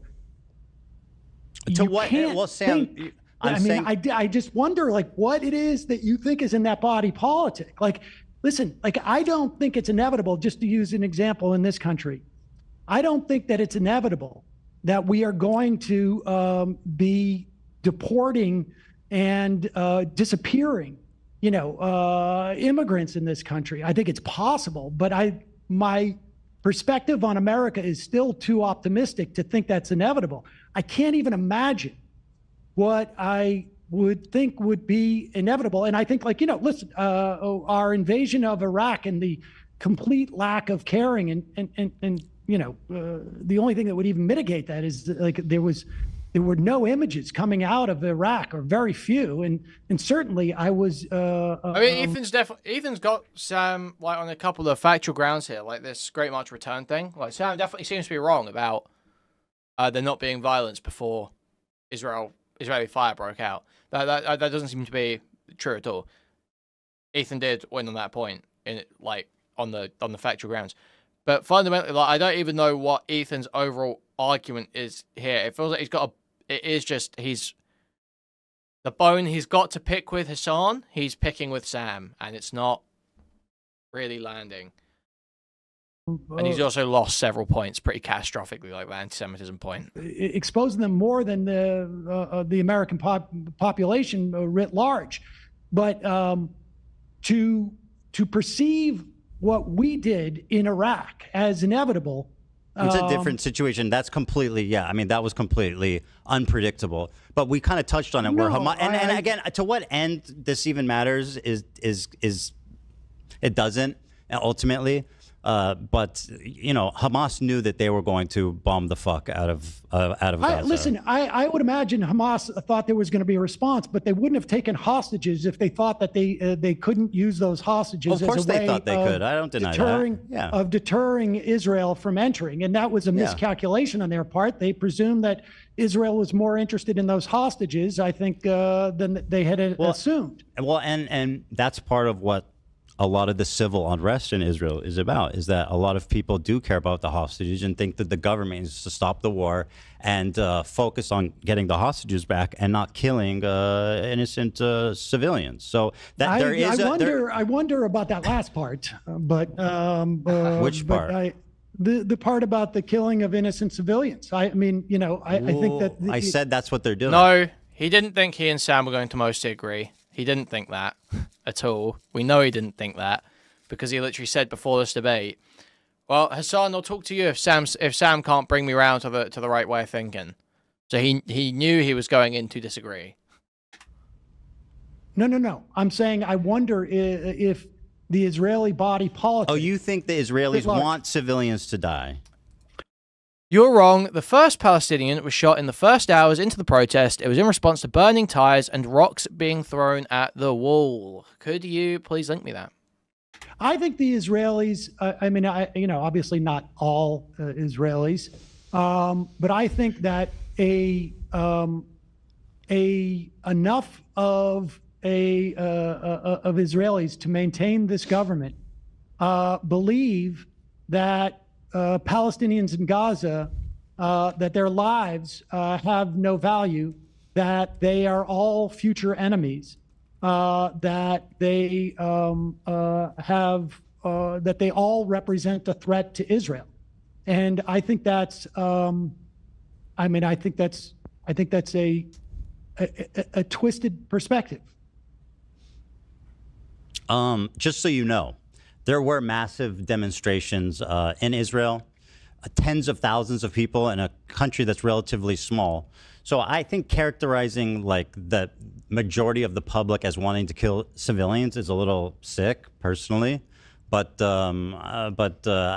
know, it's. I guess you could say whatever you want. I'm basing this on conversations with Israeli reporters, that there does not seem to be in Israel a majority, at the very least, of people who are concerned about the fate of the Palestinians in Gaza. Certainly they want hostages, and again, not all Israelis, but look, I can make analogous assessments of the United States at various times about things that reflect poorly on our national body politic as well. But the proof is in the pudding. No, Sam did. Sam held a position pretty strongly that there was no like violence or whatever in the before Israeli sniper fire. Now, if it is true that all that was happening was burning tires and throwing rocks at the wall, then yeah, I would say I understand you can classify throwing rocks at the wall as violence. Doesn't really sell it to me. That really does not sell the sniper fire to me. Really does not sell it to me at all. I don't think it's worth bringing that up as like, oh well, the Palestinians were violent first. That does not float for me. Can I tell you something? 300,000 protesters in Tel Aviv, 200,000 in the rest of the country. That's 500,000 people out in the street protesting the government of a country that has maybe 6 million or 5 million in the. Okay, Joe Cube, you've linked these, but they don't. Can you tell me, type in the Discord what I need to control F or where in these pages I need to go to find out this information, please? Are you talking about? Those are long pages. Do you like linking me just like UN reports and shit? The protests about the judiciary? I'm talking about to release the hostages. Okay, to release the hostages. Yeah. To stop, well, to ceasefire. Ceasefire, Sam. That's what that means. They were 500,000. They were calling for a ceasefire, or they were calling for a release of the hostages? Well, what's the point of telling Hamas to release the hostages? Yeah, of course it's a ceasefire, Sam. Well, but Israel has to, and I know, I'll look this up. Deal with this. I don't have much time. Israel. Wait. Let's look this up and see how many times the Israeli government has said return of the hostages will not end. Sam, I'm responding to you saying the majority of Israelis want civilians to die. 500,000 people came to the street for a ceasefire of a country of 5 million, Sam. That's 10%. Israel just broke the latest ceasefire. Okay, where is the political response from the Israeli people? I mean, the idea that Gazans can be held responsible for an election that happened 18 years ago. Sam, you said the majority of Israelis want civilians to die. I think the majority of 9 Palestinians, including a journalist, died 6th of... Wait, let me read this. It's from globalsecurity.org. I don't know. where's this drawing information from? Hamas began leading protests along the Israel-Gaza fence in May 2018, aimed in large part at breaking the blockade. More than 170 Palestinians, most unarmed, have been killed by Israeli forces during the protests by November 2018. Israel has said it's defending its border against infiltration attempts. Palestinian authorities say at least 17 people were killed Friday, 30th of March 2018 by Israeli forces, and more than 750 were hit by live rounds. According to the Palestinian Ministry of Health, more than 1,400 others were wounded at the demonstration. Thousands marched to Gaza's border with Israel to march the 42nd anniversary of Land Day, which stems from March 30th, 1976, when 6 unarmed Palestinian citizens of Israel were killed by Israeli forces during protests against the Israeli government's decision to expropriate massive tracts of land, Palestinian land. Palestinians burned their dead, with mourners calling for revenge. The United States blocked a UN Security Council motion on the 31st of March 2018 calling for an investigation into Israel's use of live ammunition against Palestinians participating in a mass protest on the Gaza Strip. Israeli Prime Minister Benjamin Netanyahu praised soldiers for allowing the rest of the country to celebrate Passover holiday safely. Israeli Defense Minister Avigdor Lieberman rejected calls for an inquiry into the killing of at least 15 Palestinians by the military at a demonstration on the Gaza-Israel border on Friday, saying soldiers had done the right thing. Israeli soldiers did what was necessary. I think all our soldiers deserve a medal, he told Army Radio. As for the Commission of Inquiry, there won't be one, he added. 9 Palestinians, including a journalist, died on the 6th of April 2018 after being shot by Israeli troops during border clashes. The Health Ministry in the Hamas-run Gaza Strip said, in addition to the 9 dead, one of them, a 16-year-old boy, at least 491 other people were wounded by Israeli gunfire, the Health Ministry said. Has this been verified since? How much of these specific figures were verified since? It's all Health Ministry. I know if you ever cite that, someone's gonna be like, "That's Hamas."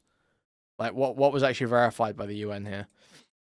Israeli soldiers fired tear gas, rubber bullets, and live ammunition to prevent a breach of the border fence. The protesters burned tires near the fence, causing thick black smoke to rise into the air.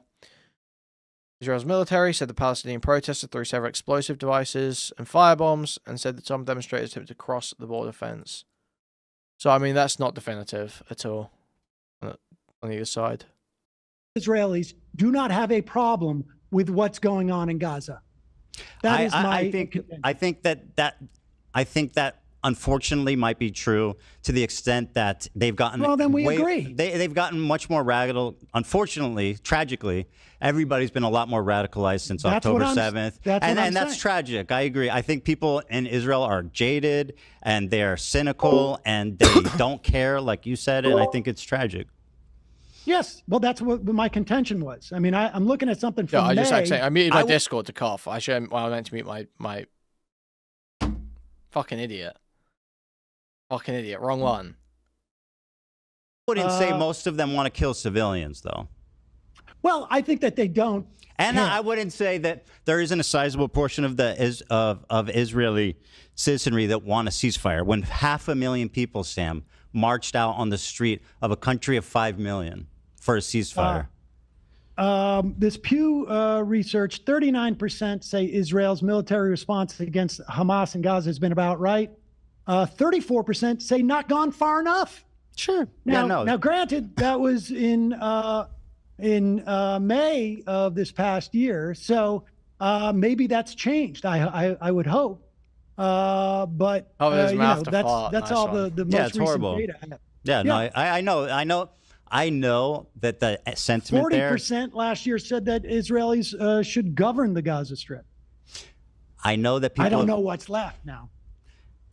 Yeah, I agree. It's tragic what's happened, because I agree with you that they've become jaded and they've become very comfortable with the idea of violence happening there in general, right? And I think it sucks. I think it sucks is an understatement. I think it's tragic, and like I don't know what. Truthfully, the situation is so fucked up that like it just feels hopeless sometimes, but. It certainly does. But in the meantime, in this country, and we may not have the opportunity for a while, but we should cease all aid to Israel. We should stop protecting them in the UN. We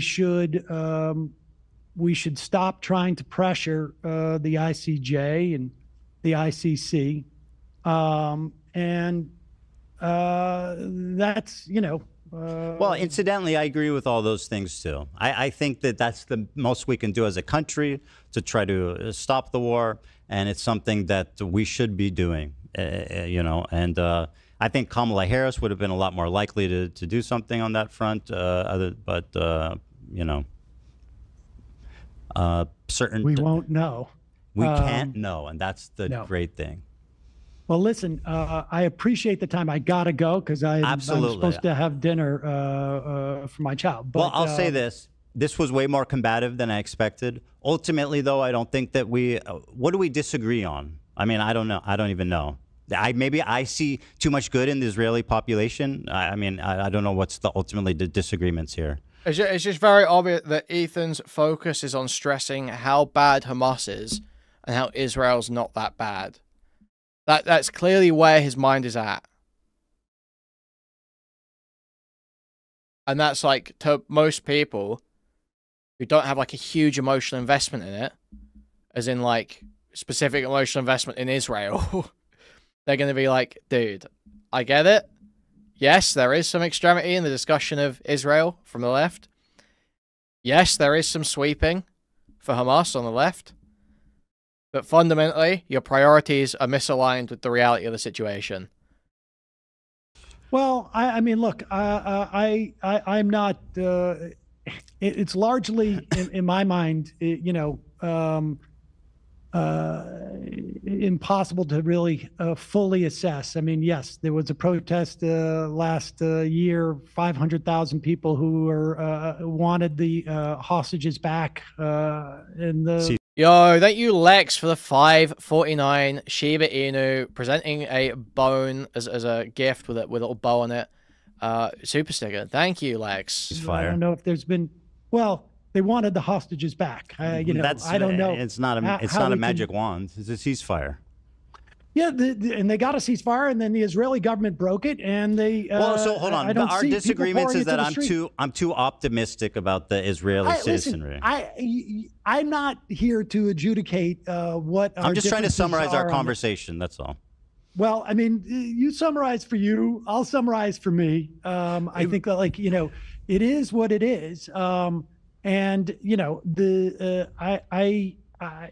think I don't remember this conversation. We can put into AI and have it summarize it, but I'll do that for you, and I'll let you know what it says. All right, we'll leave it to the robots.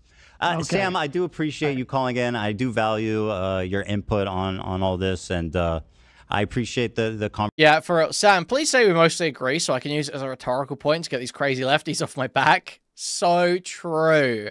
That is absolutely what he's looking for here.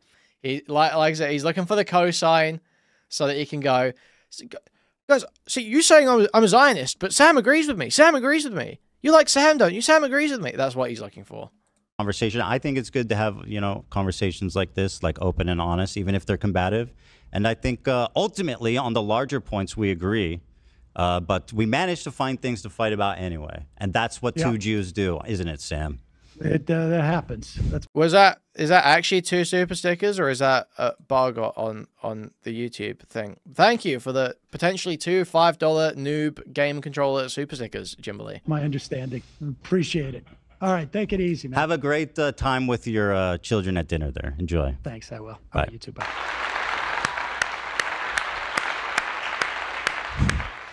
That was way different. I actually sent 2 by accident. Wow. Well, sucks for you. That's awesome for me. Thank you, Jimberly, for the 2 $5 super stickers. Hugely appreciate it, Jimberly. Thank you. I subscribed both of them. Okay, Jimberly has sent a $5 noob game controller super sticker of it. It's a game controller sitting there wiggling and it says noob above it. Oh, and Jimberly sent another super sticker. It's a game controller. It's got a face that's anthropomorphized in some way. It's like personified.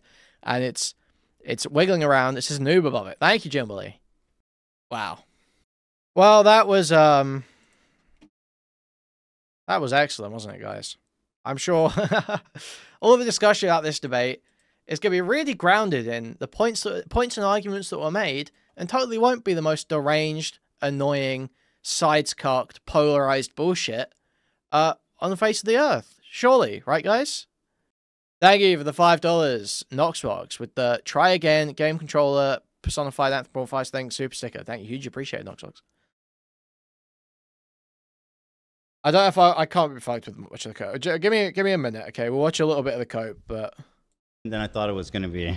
Oh, But okay. I thought it was interesting. I enjoyed that as a watcher. Was I owned? I don't think you were owned. I don't think anybody was owned. I think it was two people that are highly opinionated hashing it out. And I think I personally like when people. He wasn't like totally owned overall. I wouldn't say. I wouldn't go as far as say Ethan got totally owned overall.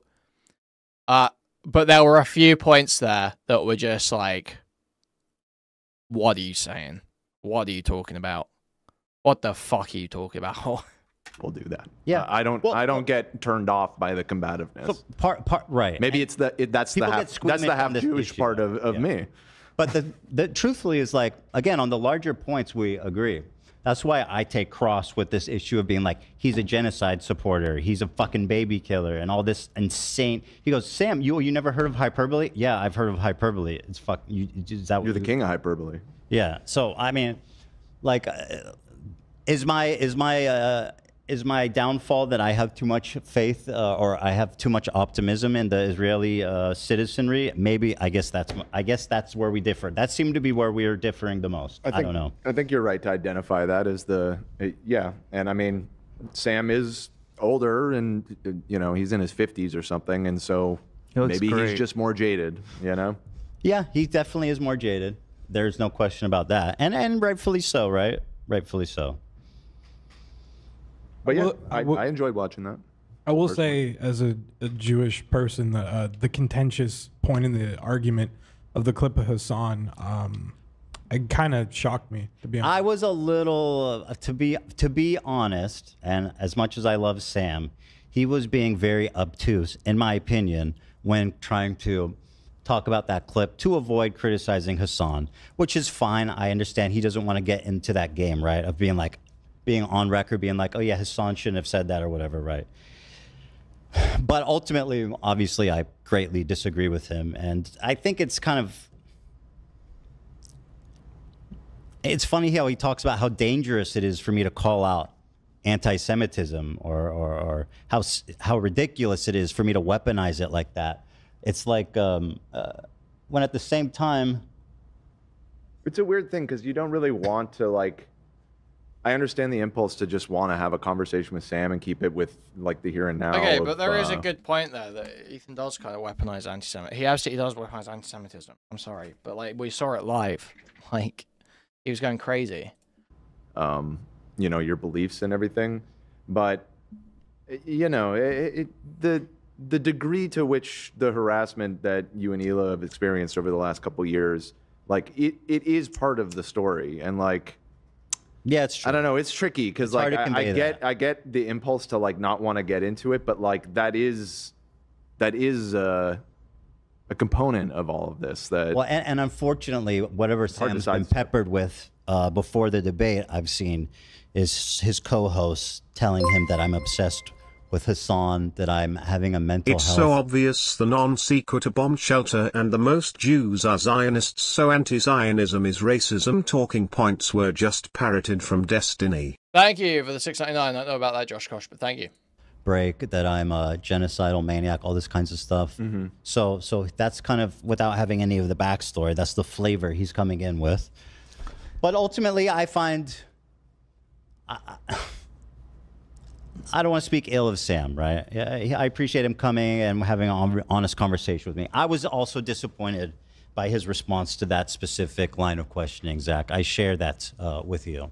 And I think the way that he was hand-waving away anti-Semitism as it doesn't matter that people are discriminating against Jewish people in America because of what's happening in Gaza. And it's first of all, two different issues, kind of. Whatever's happening in Gaza is one thing, and whatever rise into anti-Semitism we're seeing in America is a whole different fucking thing with its own set of problems. And believe it or not, they're both bad. to the same extent? Obviously not, right?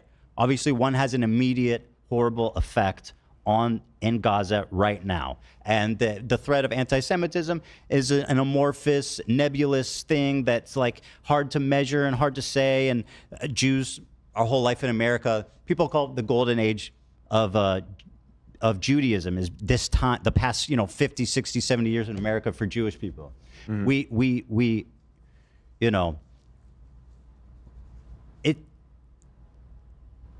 it's hard to tell, right? You go, oh, what is anti-Semitism? What isn't? And when you're allies with people that, in my opinion, are spreading. It's really. I'm sorry. It's not that hard to tell. Spreading dangerous ideas like Hasan is. I think Sam, who grew up in I think he sees too much good in Hasan, and I see too much good in the Israeli population. And hey, who's to say who's right? I'm right. Yeah, like. Oh, there he is. In response to this what is just like he's like not grappling with anything that was said in the conversation. Dak was saying, like, when I first saw that clip, I didn't see it that way, but I'm not Jewish, so I found it interesting that you guys are having this conversation to give both perspectives. One thing I kind of wish is that you guys both could have defined what Zionism is, like what you. Yeah. Because I feel like that's a big. Point in all. Wow, random mythic rarity, beyond mythic rarity, absolute once in a lifetime, stunning, shining, intelligent AB moment. They probably should have said what their definitions of Zionism are. Absolute mythic rarity, never been said, breaking new ground. Guys, AB said something vaguely coherent and intelligent. AB didn't totally embarrass himself when he opened his mouth. The retarded kid scored a goal.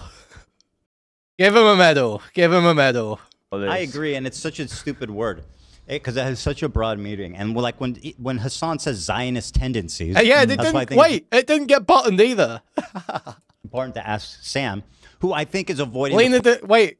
AB said something vaguely critical and incisive, and Lena didn't have a panic attack. Okay. Question, frankly, because he knows that it looks bad. He doesn't want to answer it. So he responds by saying, like, oh, you think this matters? Let's not talk about the specifics of what Zionist tendency is. Because clearly Hasan's not anti-Semitic. Obviously, he doesn't have the context. And by the way, I'm still willing to give Hasan the benefit of the doubt that he's not anti-Semitic, right? But once again, as I've stated, yeah, I'm willing to. But at what I've said previously is that he's very comfortable fostering a community that is blatantly hateful and anti-Semitic. He's comfortable, expressing these ideas irresponsibly the way he communicates, which is what that clip displays, I think. So while I don't think he's anti-Semitic, I think he's responsible for perpetuating a lot of it. And I think Sam's refusal... Wait, he's saying that Hasan's not an anti-Semite. I swear Ethan's called Hasan an anti-Semite many times. Am I going crazy? I feel like I've heard Ethan call Hasan an anti-Semite. Refusal to answer questions like what does Zionist tendency means was, a way of him avoiding answering a difficult question that would impugn Hasan. Because, frankly, there's really nothing positive to say about what he did. And so Sam took if you want to talk about debate, and Sam's a great debater, right? Everybody knows that. Kuihman is how you say the name. Thank you, Lex, for the dono. Thank you for the $13.99 Canadian. Hugely generous there from Lex Weddle. Jake Weddle's eternal tormentor and mind prisoner, mind jailer. He's a great conversationalist. He doesn't really get the best of. Nobody really gets the best of him in conversation. I mean, the only way he could really take that on was to be like, it doesn't matter, in the totality of things. So that's the road he took, and I was disappointed by that as well. But at the end of the day, I knew it was unlikely that he was going to say a bad thing about Hasan. I was specifically trying not to even go there. In fact, when I showed him that first video of me talking about my views, I was kind of surprised that he actually had found something to criticize in it. I had said. What was it? I don't remember. Let me rewatch that clip because I was quite surprised. Like from the beginning, this conversation did not go how I thought it would at all, and it started with this clip here. Let me see. You know they're liars and bad faith weirdos. So here's what I'll say about Israel. Okay, listen. This isn't the first time I've said it, and I'll say it many more times. The cabinet is run by genocidal maniacs. Okay, they're led by Netanyahu, who should resign in disgrace and go to prison for being a war criminal. Okay, he's made a coalition of the most like radically conservative freaks that don't represent, by the way, the majority of Israelis. He was saying that there's this talking point that I've seen percolating on the left, which is that, like, to put it kind of to summarize it crassly, that like Israelis are evil. Basically, I mean, to put it crassly, right? Like that's kind of what he's saying, is that like the majority of Israelis just want civilians to die. I mean, that's kind of what he said, and he didn't even deny it. I think that's insane. I think that's insane, and especially the context of this clip being 2 days after October 7th, I think it was. The sentiment was a lot different before and after and during and now. The sentiment in Israel's changed a lot. So when I said that, I think it was more accurate. I think it's still accurate, but obviously there is a huge problem in Israel of people being, you know, complicit and comfortable with what the military is doing. Right, I hear what you're saying. Yeah, and I don't want to represent myself as an expert on any of this at all. So if opinion, Dan. No, it's definitely not. Just from what I recall reading, is that prior to October 7th. Support for giving the Palestinians a state in Israel was at basically an all-time high, and that has cratered since October 7th, which is the great tragedy. I mean, one of the great tragedies of this whole situation, and kind of dark irony of it is it now feels like we are further than ever from some sort of peaceful solution to all this. So, and then the thing that we didn't discuss is that most of the peaceniks. Let me real-time fact check myself on that, because I mean that's a big claim. Yeah. And I want to make sure that I'm right, but I seem to remember seeing polls that, you know, generally over the course of the last 10 years or so, support for. I'm speaking like not just from stats, which I have looked up and seen polls and stuff, but like empirically. I lived there in Tel Aviv for 5 years, and I know what the people are like there, right? And obviously, it's a progressive city. That's likely one of the more progressive pockets. It is. In the country. It's like Los Angeles or New York is. You know, it's a progressive city, right? So, IFK for a minute. Thank you for the $5, Spencer Howard. And social sleep schedule doesn't align with my social sleep schedule. The daylight saving change in Australia and UK it makes me sad. It's also because I'm on kick a lot during the later part of the evening as well. They'll be more inclined to want peace, but ultimately what happened on October 7th that we didn't talk about is that a ton of the peace activists, like most of them, lived on the southern border specifically so they could help people in Gaza. They would drive people across the border to the hospital. They would help people get to and from work. They were advocating, you know, they were doing what they could as individuals to help facilitate peace.